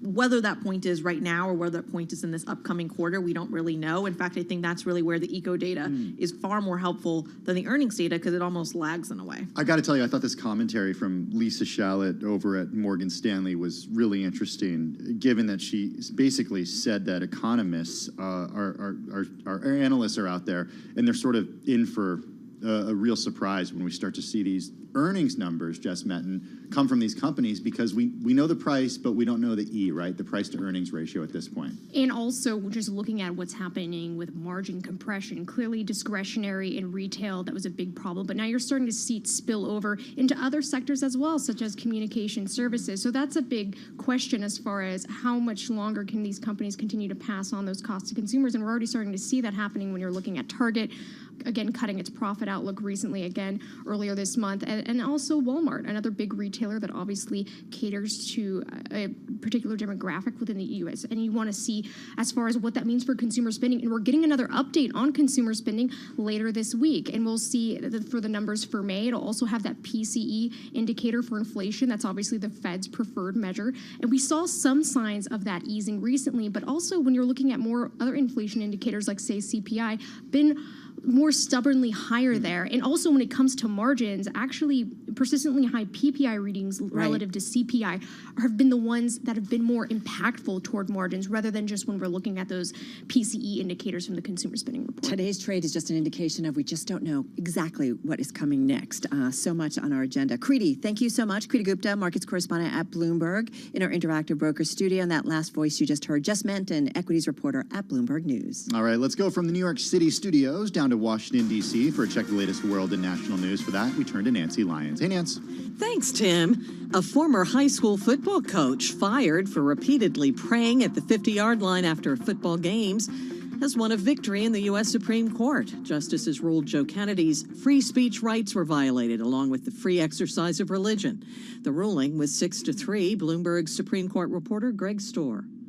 The court was deeply divided along what have become familiar ideological lines. Writing for the three liberals, Justice Sonia Sotomayor said the court had elevated one individual's religious interests over society's interest in keeping a separation between church and state. Bloomberg's Greg Storr says it is the second victory this session for religious rights.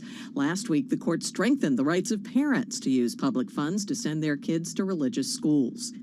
Following Friday's Supreme Court decision effectively overturning Roe v. Wade, President Biden is under more pressure to enact policies to ensure U.S. women continue to have access to abortions. President Biden said his administration will fight to make sure women can travel out of state for the procedure, and he's ordered Health and Human Services to ensure medication abortion is available. But both of those moves may wind up in court. Legal experts say there's not much more Democrats in the White House can do. Senate Republicans can filibuster any bill that would codify Roe, and the president doesn't have the authority to unilaterally ensure abortion is available nationwide.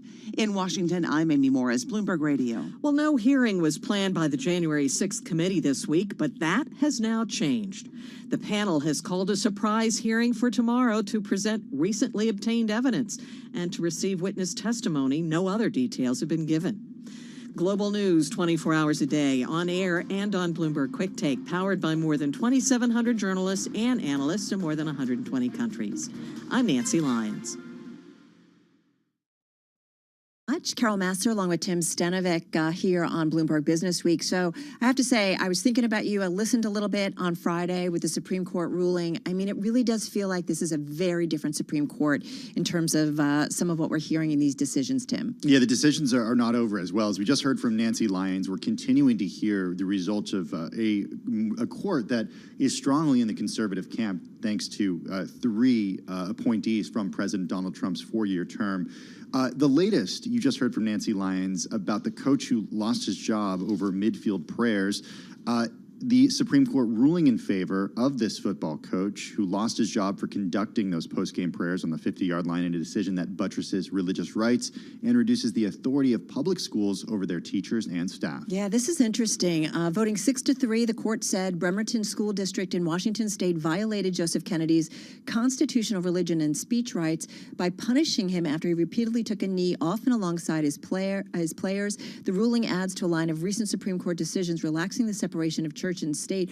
This is one of 4 religious rights victories during the court's 9-month term. So this is definitely, you can see the momentum when it comes to this Supreme Court specifically, Tim. As for the 3 liberal justices, Stephen Breyer, Sonia Sotomayor, and Elena Kagan, they dissented. They wrote for the group, Sonia Sotomayor did, that the ruling, quote, elevates one individual's interest in personal religious exercise in the exact time and place of that individual's choosing over society's interests in protecting the separation between church and state, eroding the protections for religious liberty for all, end quote. Right, so that's the liberal side. The conservative side is a government entity sought to punish an individual for engaging in a brief, quiet, personal religious observance doubly protected by the free exercise and free speech clauses of the First Amendment. This is from Justice Neil Gorsuch. He wrote for the court, the Constitution neither mandates nor tolerates that kind of discrimination. It's a different world, Tim. It is. We're going to be diving into that different world in just a few minutes when Supreme Court reporter Greg Storr joins us in just a few minutes. All right, looking forward to that. You are listening to Bloomberg Business Week. Carol Master, Tim Stanovic on Bloomberg Radio.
markets, headlines, and breaking news 24 hours a day at Bloomberg.com, the Bloomberg Business app, and at Bloomberg Quick Take. This is a Bloomberg Business Flash.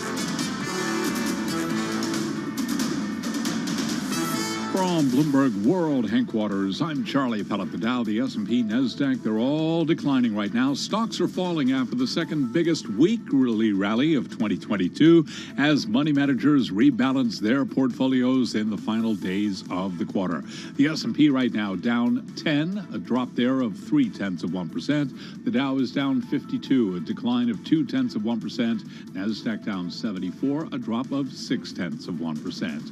10-year yield now 3.19%. Spot gold is down $2 the ounce, down 0.1% to $18.24. And West Texas Intermediate crude is up 2%, $109.83 for a barrel of WTI.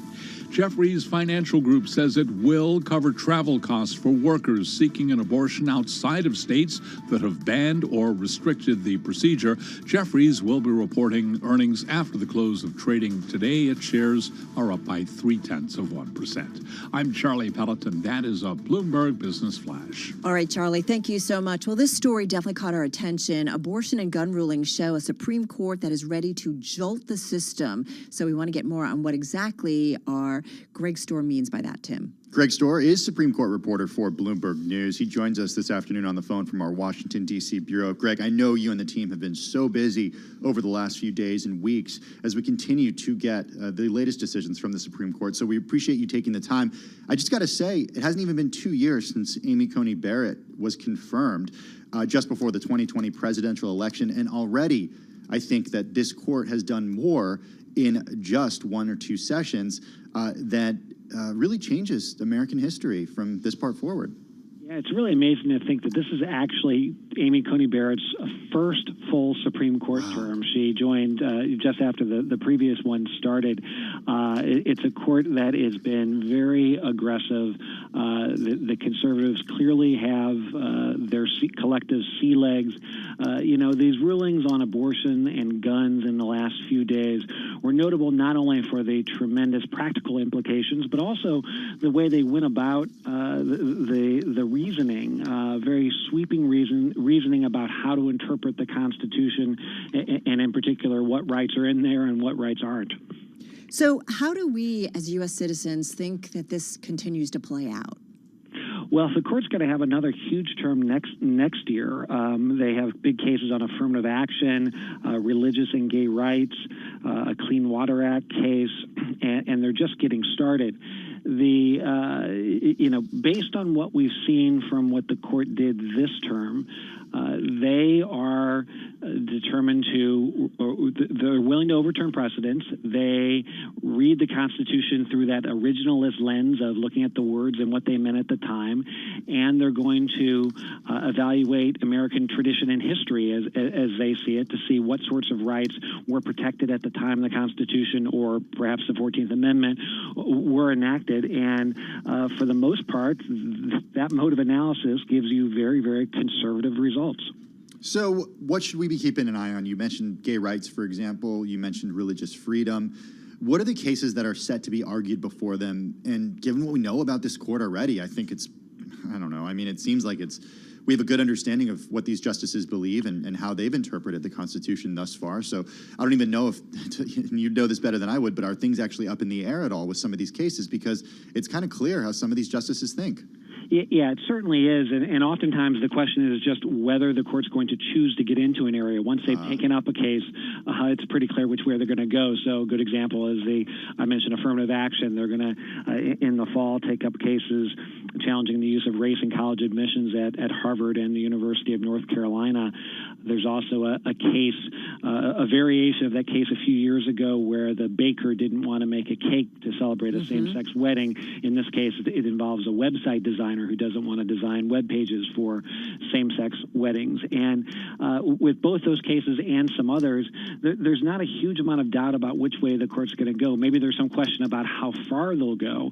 But in terms of the direction, given the makeup of this court and their willingness to issue rulings that may prove unpopular, like quite possibly the abortion ruling will prove unpopular.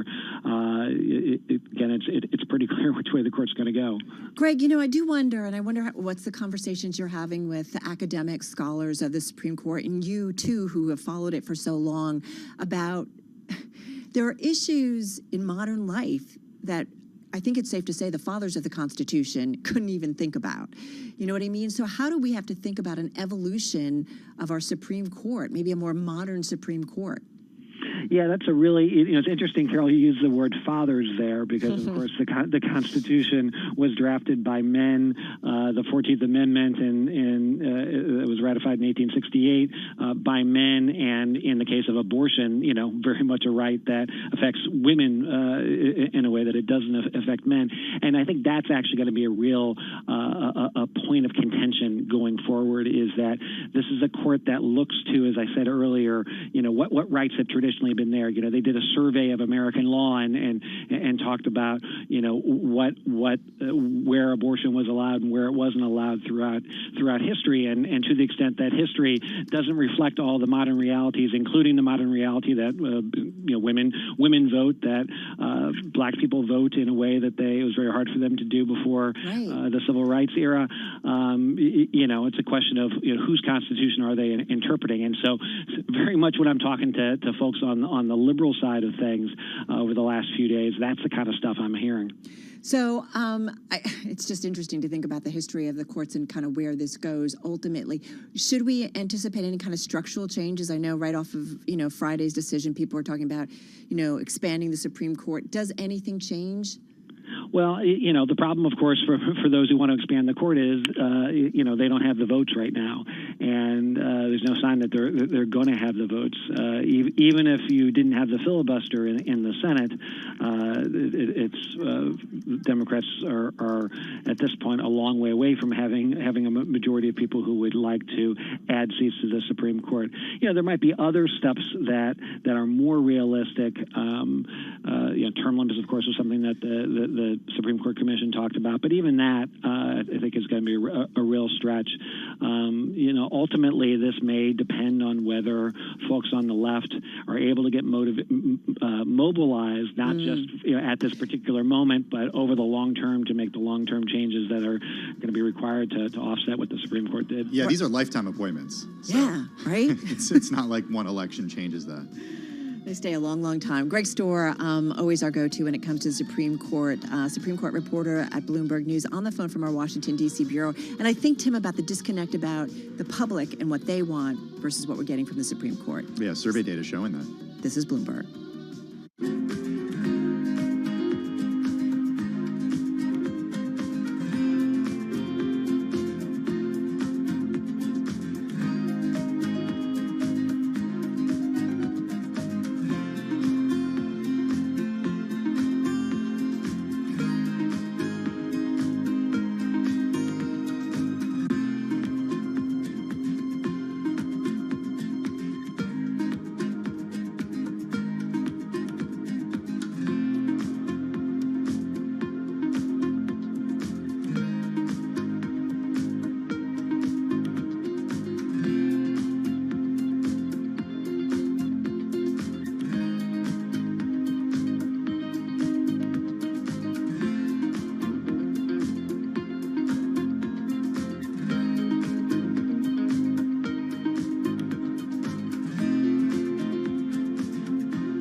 Broadcasting live from the Bloomberg Interactive Broker Studio in New York. Bloomberg 1130 to Washington, D.C. Bloomberg 99.1 to Boston. Bloomberg 106.1 to San Francisco. Bloomberg 960 to the country. Sirius XM Channel 119. And around the globe, the Bloomberg Business app and BloombergRadio.com. This is Bloomberg Business Week. Yes, indeed. This is Bloomberg Business Week. Carol Massar along with Tim Stenovic live at Bloomberg headquarters. We're kind of spread around Bloomberg headquarters on this Monday. Safety first. Safety first, man, folks. We are still dealing with COVID. That I certainly learned last week. We also learned last week that it's a very different Supreme Court. We talked about it with Greg Stohr, but it presents kind of some old problems that we've been talking about, Tim, for social media. Yeah, we're going to be joined in just a few minutes by Davey Alba, technology reporter who has spent the last 3 years reporting on misinformation. And Davey's got some really interesting information about what companies like TikTok, Facebook, and of course Instagram-owned Facebook are doing or not doing when it comes to misinformation on their platforms in the wake of the court striking down Roe v. Wade. First, though, let's get an update on what's going on in the markets. Here's Charlie Pellet. Right, thank you very much, Tim. Welcome back, Carol. The Dow, the S&P, NASDAQ, all on the minus side today.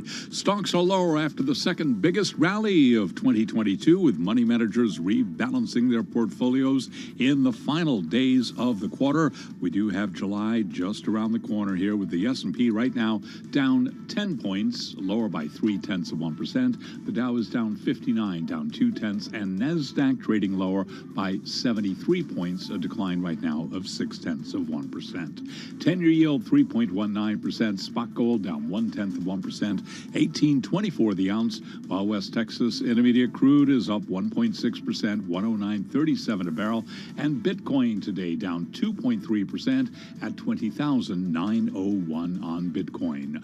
Spot gold up 1.7%, down 0.1%, 18.24 the ounce. It is crude oil that is up 1.7%. West Texas Intermediate crude 109.41 a barrel on WTI. So to be clear, gold is down 0.1%, 18.24 the ounce.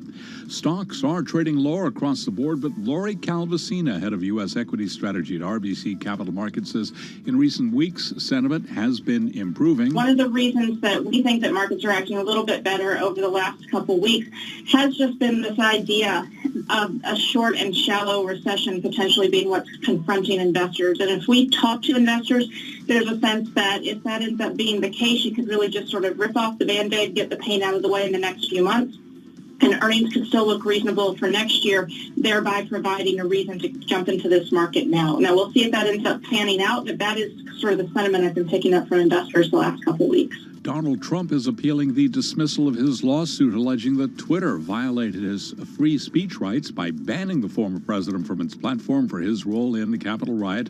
Twitter shares down today by 0.6%. Digital World Acquisition Corp., the special purpose acquisition company merging with Trump Media and Technology Group, has disclosed that a federal grand jury in the Southern District of New York issued subpoenas to the company and members of its board of directors. Digital World down now by 9%.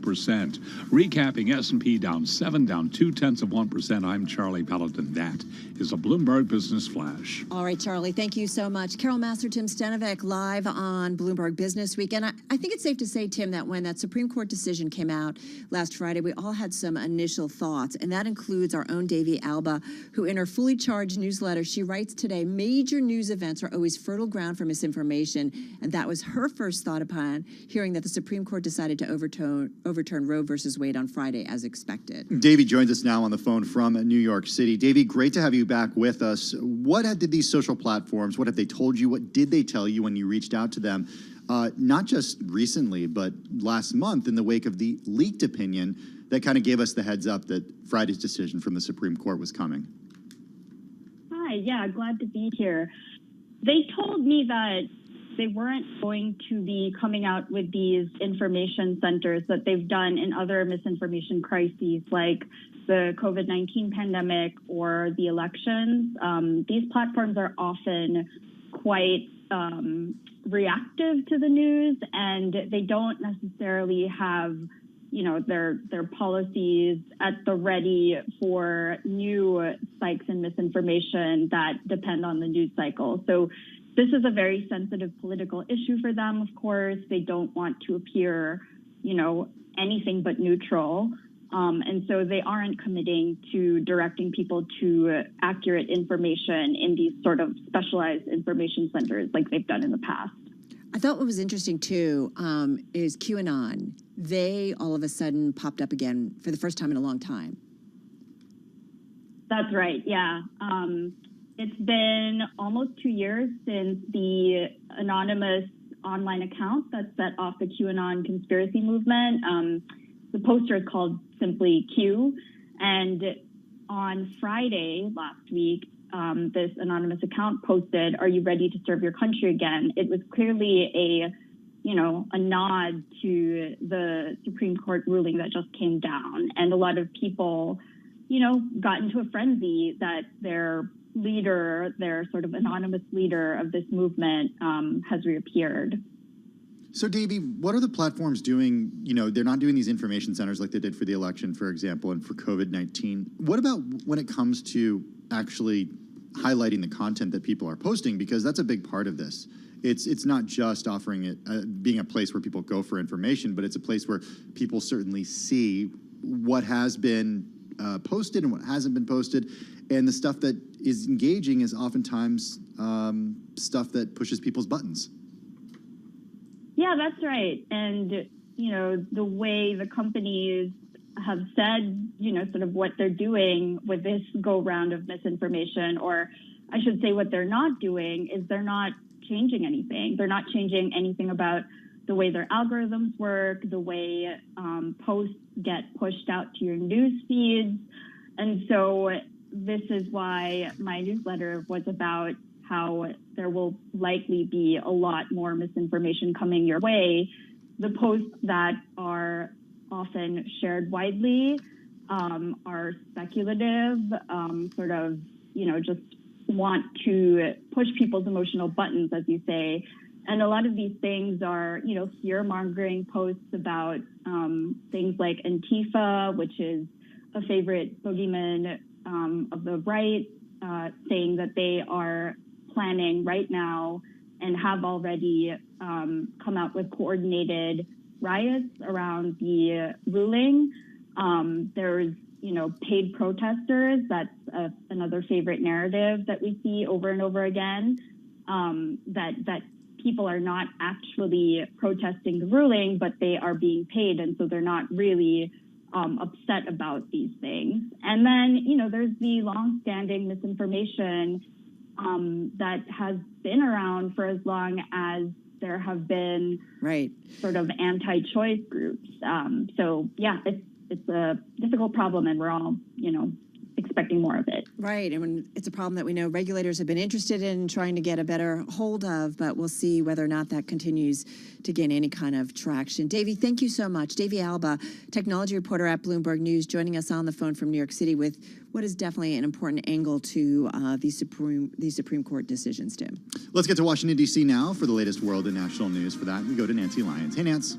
Thanks, Tim. Details are pretty much a mystery at this point, but the House panel investigating last year's insurrection has called a surprise hearing for tomorrow, according to Bloomberg congressional reporter Billy House. The January 6th Commission was supposed to take a break until July on their hearings, 5 held so far, but suddenly they've announced a Tuesday hearing that had not been anticipated. We don't know exactly what the focus will be, but they say it's new evidence, new witness testimony. Bloomberg's Billy House reports the hearing will be at 1 p.m. Wall Street time. Ukrainian President Volodymyr Zelensky today addressed G7 leaders and described Russian attacks on a Kyiv apartment house and other targets around his country. It didn't take long after that for the Biden administration to say it is preparing to supply more air and anti-missile defenses. National Security Advisor Jake Sullivan described the aid package as in the works. What we're trying to do at this point is tailor our military assistance to the particular immediate needs of the Ukrainians on the battlefield, advanced medium and long-range air defense capabilities, along with ammunition for artillery and counter-battery radar systems. Sullivan spoke as leaders of the Group of 7 industrial nations discussed next steps for Ukraine, and the North Atlantic Treaty Organization increased the size of its high readiness force. In Washington, Irv Chapman, Bloomberg Radio. Talks about reviving the Iran nuclear deal will continue this week. Iran and the European Union announced their return to negotiations after the EU foreign policy chief visited Tehran last last weekend. Iran's foreign minister tweeted, "A final deal is within reach." Global news 24 hours a day, on air and on Bloomberg Quick Take, powered by more than 2,700 journalists and analysts in more than 120 countries. I'm Nancy Lyons. Thank you so much, Carol Masser, Tim Stanovic, live in our Bloomberg Interactive Brokers studio, streaming on YouTube and also in BTV5, our TV studio. I have to say, I watched so much content while I was home to the point where I was done. I was tired of it, but I kind of wish you reached the end of Netflix. I reached the end of Netflix. I actually picked up a book, light reading, but a book because I was just going crazy. But you never went and saw Top Gun because that would have, you would have had to go allowed. out of quarantine to do that. Yeah. Well, you and I think, are the only ones who haven't yet seen it because it's topped $1 billion and it's Paramount's best year since 2014. We're talking about Top Gun Maverick. And around the world, it's passed $1 billion in global ticket sales. That's according to Paramount Pictures. It's become the highest grossing film ever for Tom Cruise.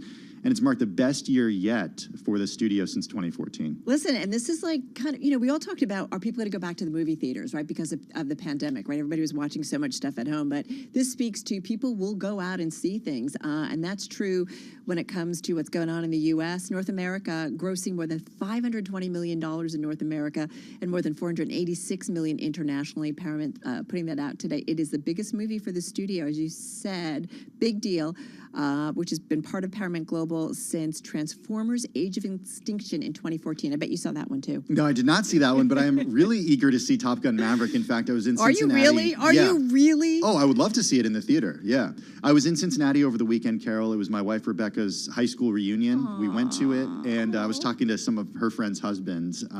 We was kind of a group of 3 of us, and one of them said, "Hey, Top Gun Maverick, it's playing just next door. Starts at 10:30. Think we can get away with going right now?" Did you go? No, we couldn't get away with going. Oh, come on. Leave the high school reunion. Yeah. And leave our wives there and go see Top Gun. That was not something that was on the agenda. Well, it's not just Top Gun. We also would have fallen asleep. It was a late night showing. To be told, more stories there. Through the weekend, North American ticket sales for all movies have more than tripled to $3.6 billion in 2022 from a year earlier. So people are out there and they're going to the movies, except for Tim. This is Bloomberg.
markets, headlines, and breaking news 24 hours a day at Bloomberg.com, the Bloomberg Business app, and at Bloomberg Quick Take. This is a Bloomberg Business Flash.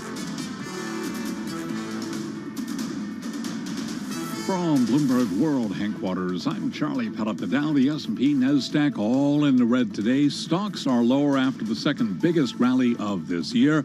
Money managers rebalancing their portfolios in the final few trading days of the quarter. The S&P right now is down 9, down 0.2%. The Dow is down 56, a decline of 0.2%. NASDAQ down 65, a drop of 0.6%. The 10-year yield 3.19%. Spot gold down $3 the ounce to $18.23, down 0.2%. Bitcoin is lower by 2.6%, 20,821 right now on Bitcoin. West Texas Intermediate crude up 1.8%, 109.54 a barrel. Among the names reporting after the close of trading today will be Nike, and Nike shares down now by 2%. Recapping, the S&P is down 7, down 0.2%. I'm Charlie Pelleton. That is a Bloomberg Business Flash. Charlie, thank you so much. You're listening to Bloomberg Business Week. Carol Massar along with Tim Stenovic. Well, Tim, we know Spotify. We know it well. We all know it well. And they've been building out their podcast bet in a big way and spending over $1 billion to do so. Yeah, we're talking about buying production studios, signing exclusive deals with celebrities, including the Obamas, Kim Kardashian, and more. Oh, and then, shelling out more than $100 million for the exclusive rights to Joe Rogan's podcast. Lucas Shaw writes all about it in the current issue of Business Week magazine. It's available on newsstands, on the Bloomberg terminal, and at Bloomberg.com/businessweek. Lucas Shaw is entertainment reporter for Bloomberg News. He joins us on the phone from LA. With me here in the studio is Joel Weber. He is the editor of Bloomberg Business Week. He's in the Bloomberg Interactive Brokers studio. So, Joel, the podcasting thing, they've spent a lot of money on it. What are the results they've seen thus far? A lot of money. A lot of money. Let's just underscore that. A lot of money. Well, the biggest thing of all is they have hits.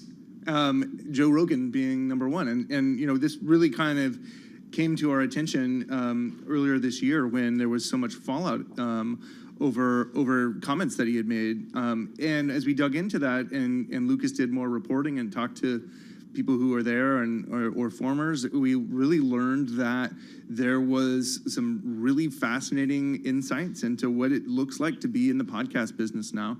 And what we learned along the way is that, this is a really expensive bet the house game.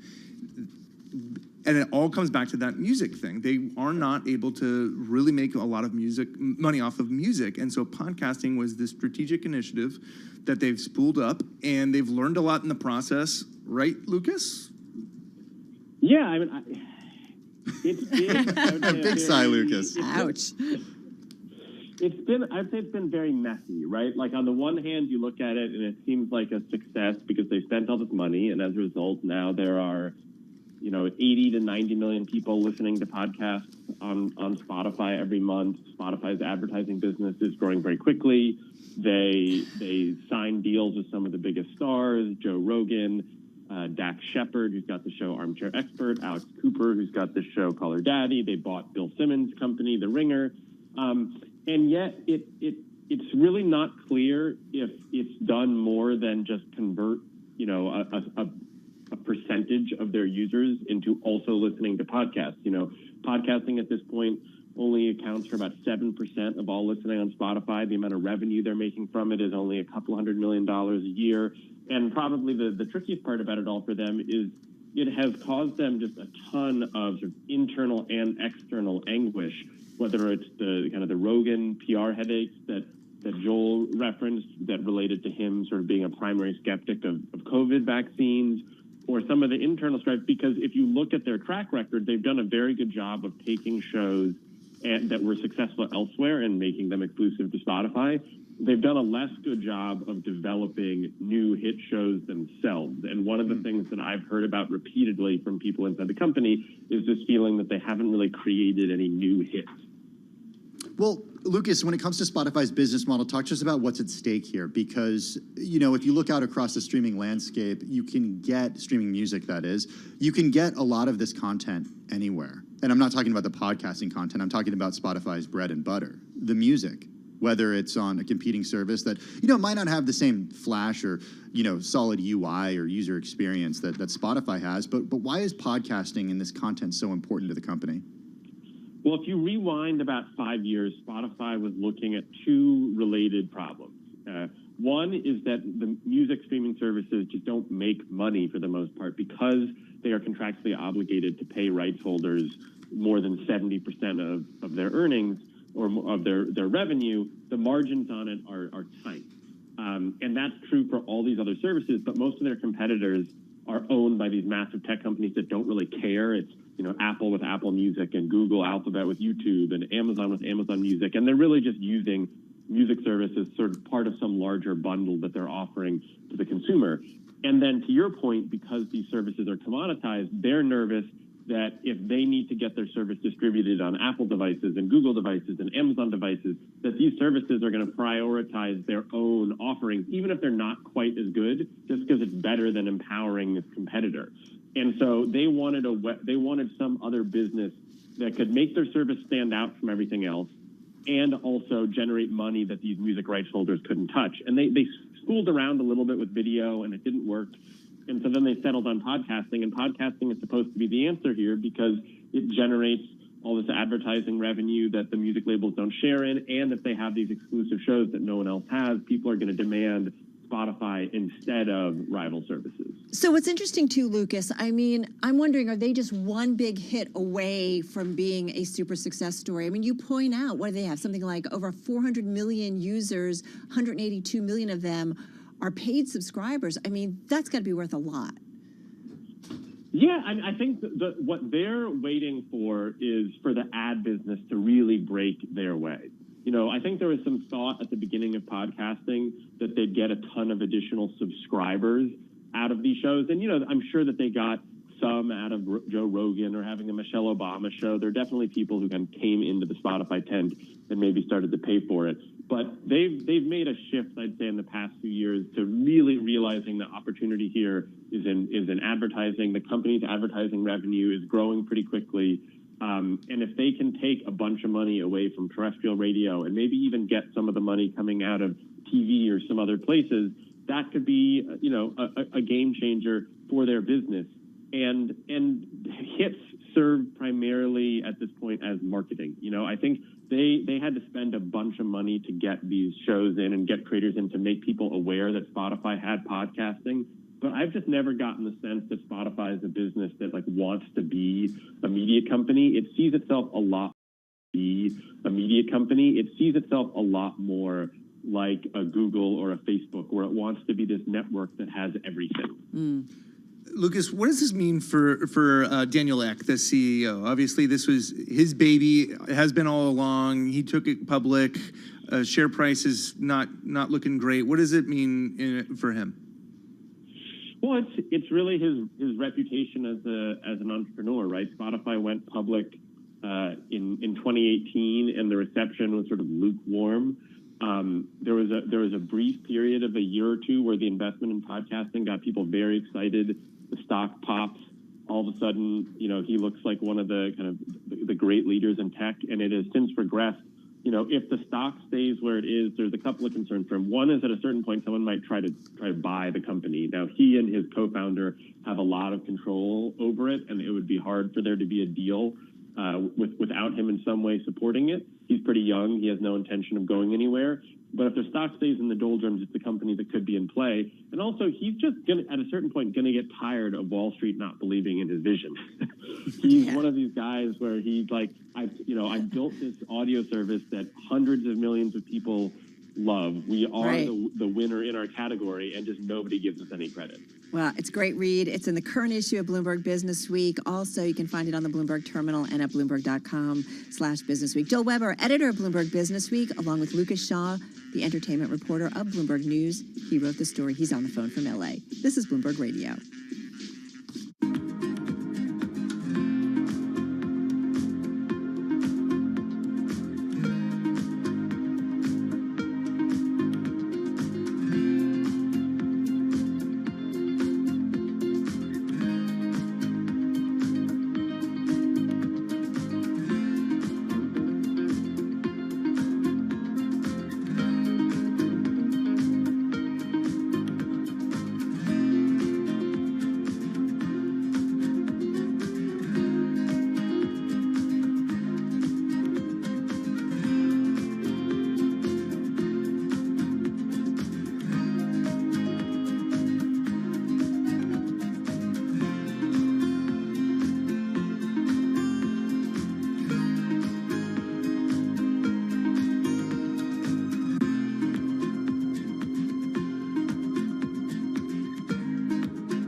countdown to the close. Bloomberg's comprehensive cross-platform coverage ahead of the U.S. market close starts right now. And this is the countdown to the close. 60 minutes left in the trading session. Romaine Bostic here, Taylor Riggs, Katie Greifeld. We're joined now by our colleagues Carol Master and Tim Stenovic. We welcome our audiences across Bloomberg Television, radio, and YouTube to check in on the markets. But first, some breaking news crossing the Bloomberg wire. We're learning that Sam Bankman-Fried's FTX crypto exchange is said to be seeking a path for a Robinhood deal. Remember, it was just a few weeks ago that we learned that one of his investment vehicles, not FTX specifically, had taken a stake in Robinhood. Robinhood shares are halted right now, and Bloomberg reporters, speaking to people familiar with the matter, are saying the FTX is deliberating internally on how to buy Robinhood. And Romaine, you've been all over this story because we were, sort of joking about Elon Musk taking a passive stake in Twitter, and we were talking about similar different investment vehicles looking at a passive stake in Robinhood, and we kind of joked about how passive that may or may not be.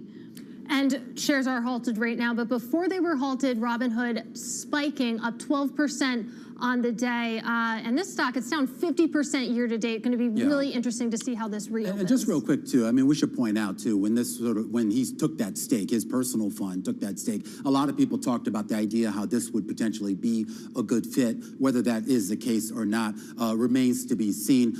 Tim, great to see you, and just great to have Carol Master back as well, who I also see is finally back in the saddle. Yeah, it's good to be back, and I'm glad to be back with you. I think what's interesting in terms of the crypto fallout, and we've had a bunch of conversations, I know you guys have as well, but I think amid all of this fallout, you are going to see consolidation, you're going to see changes, companies getting together as they figure out what is the pathway forward. Yeah, I think what's really notable, too, about FTX here is it's kind of emerging as this savior for companies that have been affected in this crypto winter. We did see last week the reports of FTX helping to bail out BlockFi, which has faced trouble raising at its lofty valuation in its most recent round of funding. All right, we're going to keep an eye on this story. We should point out that a lot of various crypto stocks have spiked a little higher. Most of them are still in the red, but off the lows of the day, as of course now the wild speculation will begin. We do want to get you caught up on the broader markets, whether it's rebalancing or a reassessment of economic conditions. We've been all over the map, higher and lower. Right now, the S&P is down about 0.3%. That's pretty much the story across the board with the Dow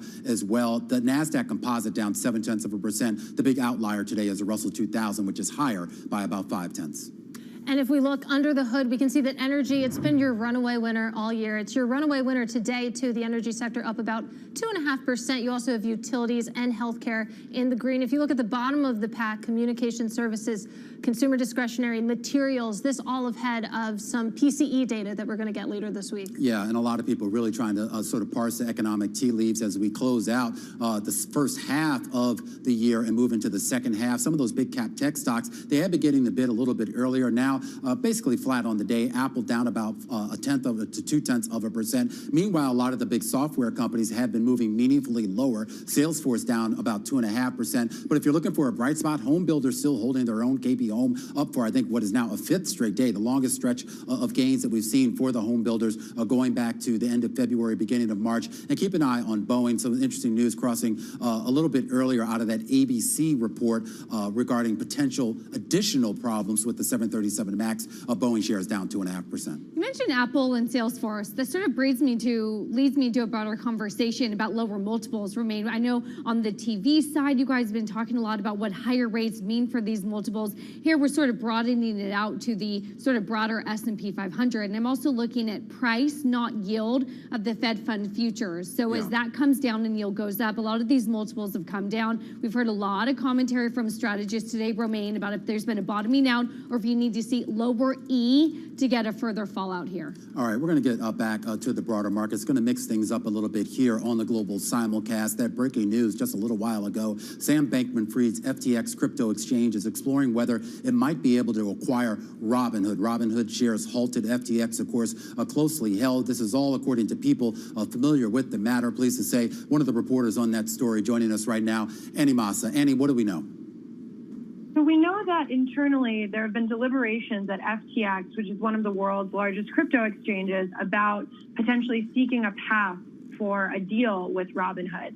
And we know that last month, Sam Bankman-Fried, the CEO of FTX, already took more than a 7% stake in Robinhood. So this would advance, obviously, that relationship between the two companies. Hey, Annie, in your reporting along with other Bloomberg News colleagues, there's a statement from Bankman-Fried, and they said there are no active M&A conversations with Robinhood. So how are we supposed to read that? That's right. So just to be clear, what we've reported is that FTX has had its own internal deliberations on this idea, but Sam Bankman-Fried did say on the record that there are no active M&A conversations yet. So the discussions haven't progressed to that point yet. There are considerations, though, like the supermajority that CEO Vlad Tenev and Chief Creative Officer Baiju Bhatt have over at Robinhood. So there are some considerations that FTX would have to account for. Is this pure valuation, given the massive market decline that we've seen in shares of Robinhood? There's been a lot of speculation about what Robinhood will do. They went public last year, and they've seen a dramatic sell-off in their shares, which are down. Until today, they've been down more than 75% since their IPO. So there's been a lot of questions floating out there about what Robinhood would do, whether it would pursue some kind of deal. It already has this relationship with Sam Bankman-Fried, and so there's been a lot of speculation about what might happen. And according to our reporting internally at FTX, it is a discussion that they're looking for ways they might pursue a deal with Robinhood. Annie, you've spent years reporting on Robinhood. I'm wondering what an FTX acquisition, if it were to go through, of Robinhood looks like, not just for Robinhood users, but for Robinhood as a platform. Like, what would FTX do with the company? That's a great question. It would unite two companies that really have been a major force in the run-up of retail trading that we've seen since the beginning of the pandemic. So it would be a coming together of obviously a very crypto-focused platform and Robinhood, which has crypto certainly, but it also has equities trading, it has options, and FTX has shown its own interest in getting involved in stocks as well and begun that process as well. All right, Annie Massa there, the breaking news here. Sam Bankman-Fried's FTX apparently considering how it could potentially buy Robinhood. We'll keep an eye on that story, Carol, as we get a little bit more detail. Yeah, some potential deal flow, at least some speculation around it. This as the NASDAQ 100 hits to its session low on this Monday. All right, folks, we're going to be back together again live on TV and radio and on YouTube at 4 p.m. for our Beyond the Bell coverage when we take you through today's market close.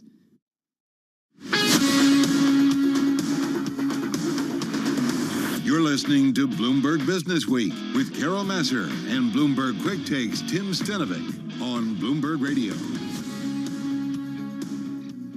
Thank you so much. It's Tim Stenovic and Carol Masser. We're live in the Bloomberg Interactive Brokers studios here in New York. Carol in our BTV5 studio. Carol, I want to make sure that you can hear me. I can now. Sorry. No problem. Moving wires around. I know. It's good. It's good to have you back with us, even if you are, physically distanced today. What do you make of that? That's interesting, right? It's really incredible. Cool. And congrats to Annie and the entire team. Annie spent years reporting on Robinhood. Like I said, it's really interesting to see FTX and Sam Bankman-Fried emerge as this sort of knight in shining armor when it comes to crypto assets and fintech assets that have been beat up. I mentioned BlockFi, Zach Prince's lending platform. It has a lot of different elements to it, but it's been under pressure too. It's privately held, and there were reports last week that BlockFi was helping send it, or that FTX, was helping to send it a lifeline. But my question remains as to, how does FTX use an asset like Robinhood to really be additive to its FTX crypto platform? I don't know. Is it expanding the trading platform so it's further assets that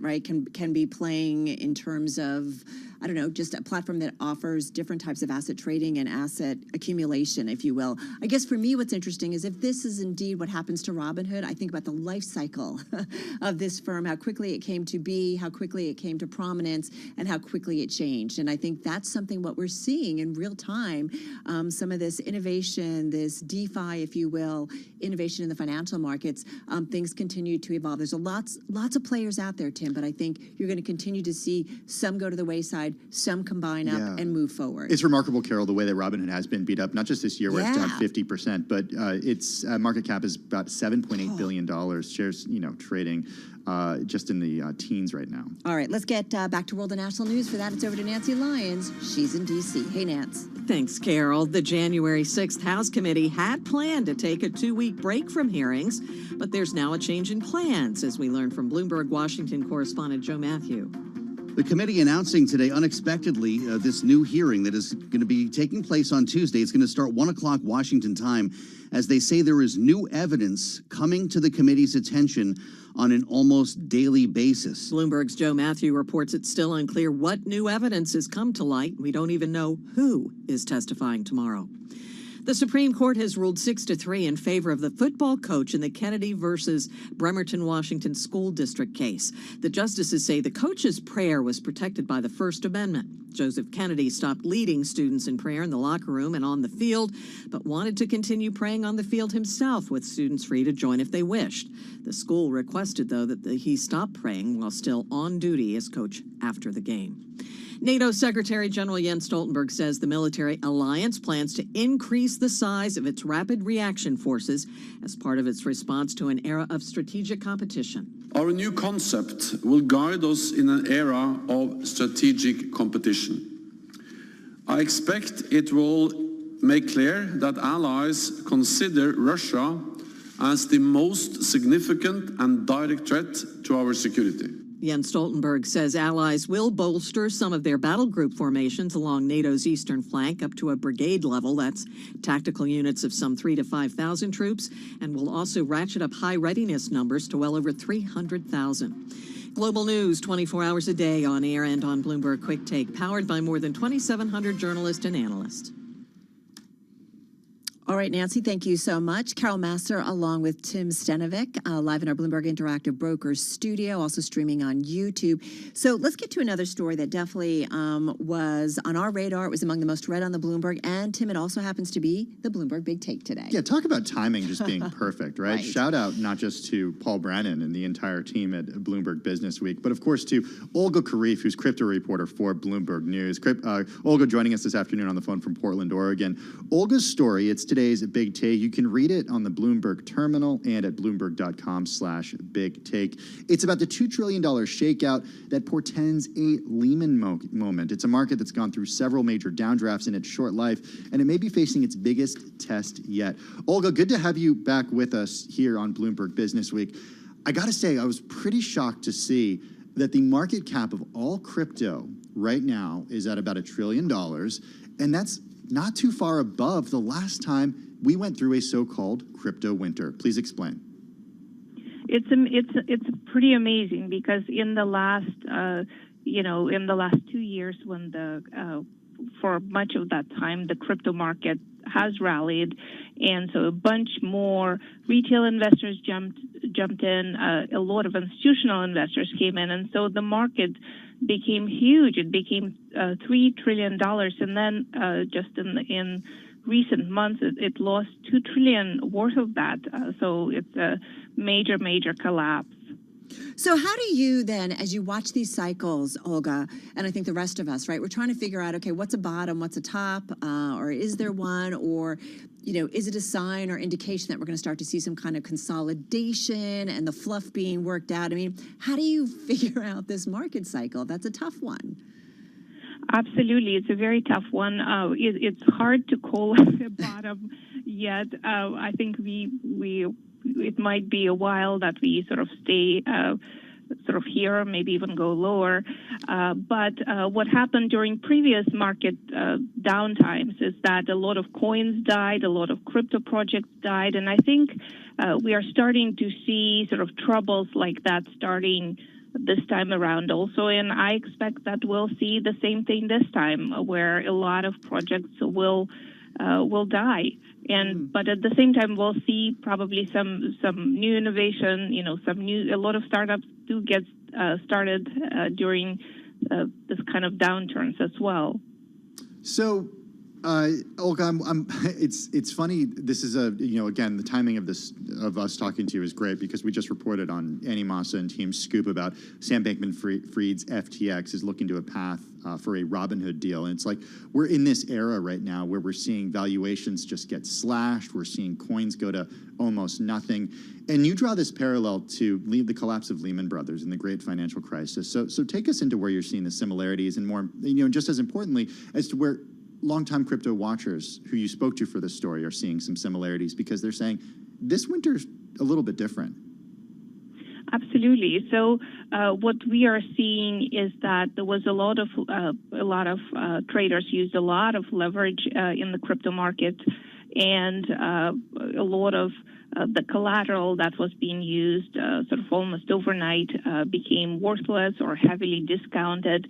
And like you said, a lot of company valuations have just crashed in recent months. And so we see somebody like Sam from FTX, he has emerged as sort of one of the go-to people in this market.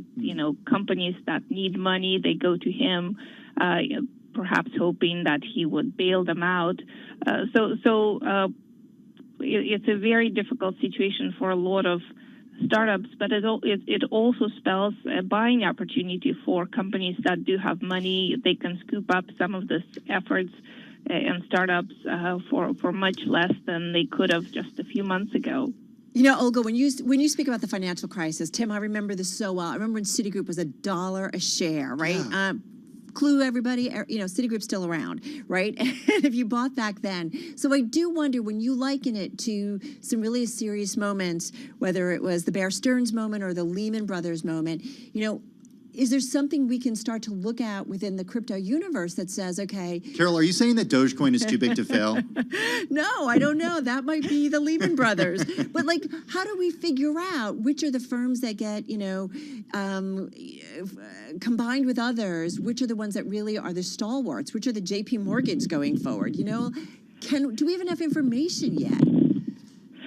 I think a lot of people are still trying to figure out what is the next shoe that's going to drop. And even though supposedly we have a lot more transparency because of blockchain,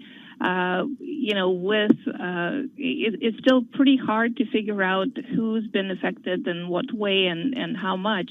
And so I think we are still at the moment where there could be more dominoes that fall, in the coming weeks and months. So what could those dominoes be? We spoke about, the Wall Street Journal report last week that FTX could take a stake in BlockFi. And I was joking about Dogecoin, but you do mention these so-called altcoins. Some people have a different, more pejorative name for them. We'll just go ahead and call them S-coins here. What are the shoes or dominoes that could drop? So some of the coins that perhaps don't actually aren't used in anything and don't have a lot of there could be victims. And also one of my colleagues, David Pan, he recently wrote a story about how a lot of crypto miners have taken out big loans for their equipment, and they are making a lot less money now. Some are actually in distress, and so companies that provided them with these loans could see some troubles ahead too. So we are still, I think, at the sort of early innings of this fallout. There is a lot more bad news that could come. Yeah, it's interesting. And I do wonder, do you think, okay, so you go back to the financial crisis. We often talk about what's going on in the crypto markets, about what happened during the .com era. Is that like the wrong comparison? Although so many, right, Tim, you and I have talked about it with different guests. The crypto industry likes to talk about that in that context and saying, hey, Web3 is like the internet, because they're essentially saying if you had bought Amazon back then, you'd be in a pretty happy place right now. But for every Amazon, there were, 5 or 10 pets.com or, what were the delivery companies that are failing now, but were failing back then before, Carol? Right. So many. So, Olga, is that still a smart comparison? I really like it. I think that's exactly right on. I mean, we've seen, and you mentioned pets.com. We've seen a lot of crypto companies, of course, spending a lot of money on advertising, during Super Bowl and so forth. So I think that's a very smart comparison to make, and we'll see sort of a shakeout, I think, similar to what we saw with the .com one, where, the strongest players survive, and maybe some of the ones that were spending too freely, or the ones that don't really have a solid business behind them, they might fold. It's funny, Olga, because you talk about this in the context of crypto, but I think we can also equally be having this conversation when it comes to meme stocks or at least retail traders, because also during the Super Bowl, you'll recall that we saw even ads that were made popular in the 1990s or 2000s come back for these retail trading platforms as sort of an homage to, what happened 20 years ago, but also trying to get people to use these platforms. So I think, we are living in really interesting times when we're talking either about retail trading or about crypto, Carol. Yeah, no, and I think that's such a good point. And I also do think about, and you write about this, Olga, about the type of funding that's around to keep this going. Is it different from what we saw during the dot-com era? Well, it's different for, if we compare this crypto winter with the previous one. So back in 2017, ICOs were all the rage, where all these different startups were issuing tokens and collecting sometimes billions of dollars on nothing more than like a white paper that they wrote. Many of them didn't even have products and never came up with products. And so when the bear market of 2018 started, what happened was a lot of this companies, they ended up, they were holding treasuries of their own tokens sometimes, or they were holding Ether. And when the prices collapsed, they all of a sudden they didn't have any money left. Whereas this time around, a lot of the startups actually ended up raising money from traditional venture capital investors. And so they do still have actual cash in their coffers, so they can probably survive for longer. They have longer. Well, is that Yeah. Well, there's money around. I wonder too, though, Tim, is that Olga, is that a good or bad thing? Like, you know what I mean? If there's extra money that can maybe prop up things, is that a good thing to maybe get them to? Or is that like a zombie company? Right. Or does it get them to a more viable state that actually makes sense? Absolutely. I think that's a great question. And, in some cases, perhaps they could use this money to pivot to something else. And in the other cases, they just have, they're going to be more like zombie companies staying around longer than they should. Hey, Olga, I wonder about all the volatility and, just loss that we've seen, given that the crypto market did exceed at $1.3 trillion in value. Now it's sitting at around $1 trillion, as you write. I'm wondering if that scares people away. They lost money and they said, you know what? I see that Fidelity's offering crypto in my 401k now, but I don't want to touch it because I saw what happened in 2021 and in 2022, and I'm just never going to go there again. I think it's definitely going to scare, and rightly so, a lot of people. Generally, what happens during bear markets is that retail investors just almost completely just exit the market. They stay on the sidelines. That's why we are seeing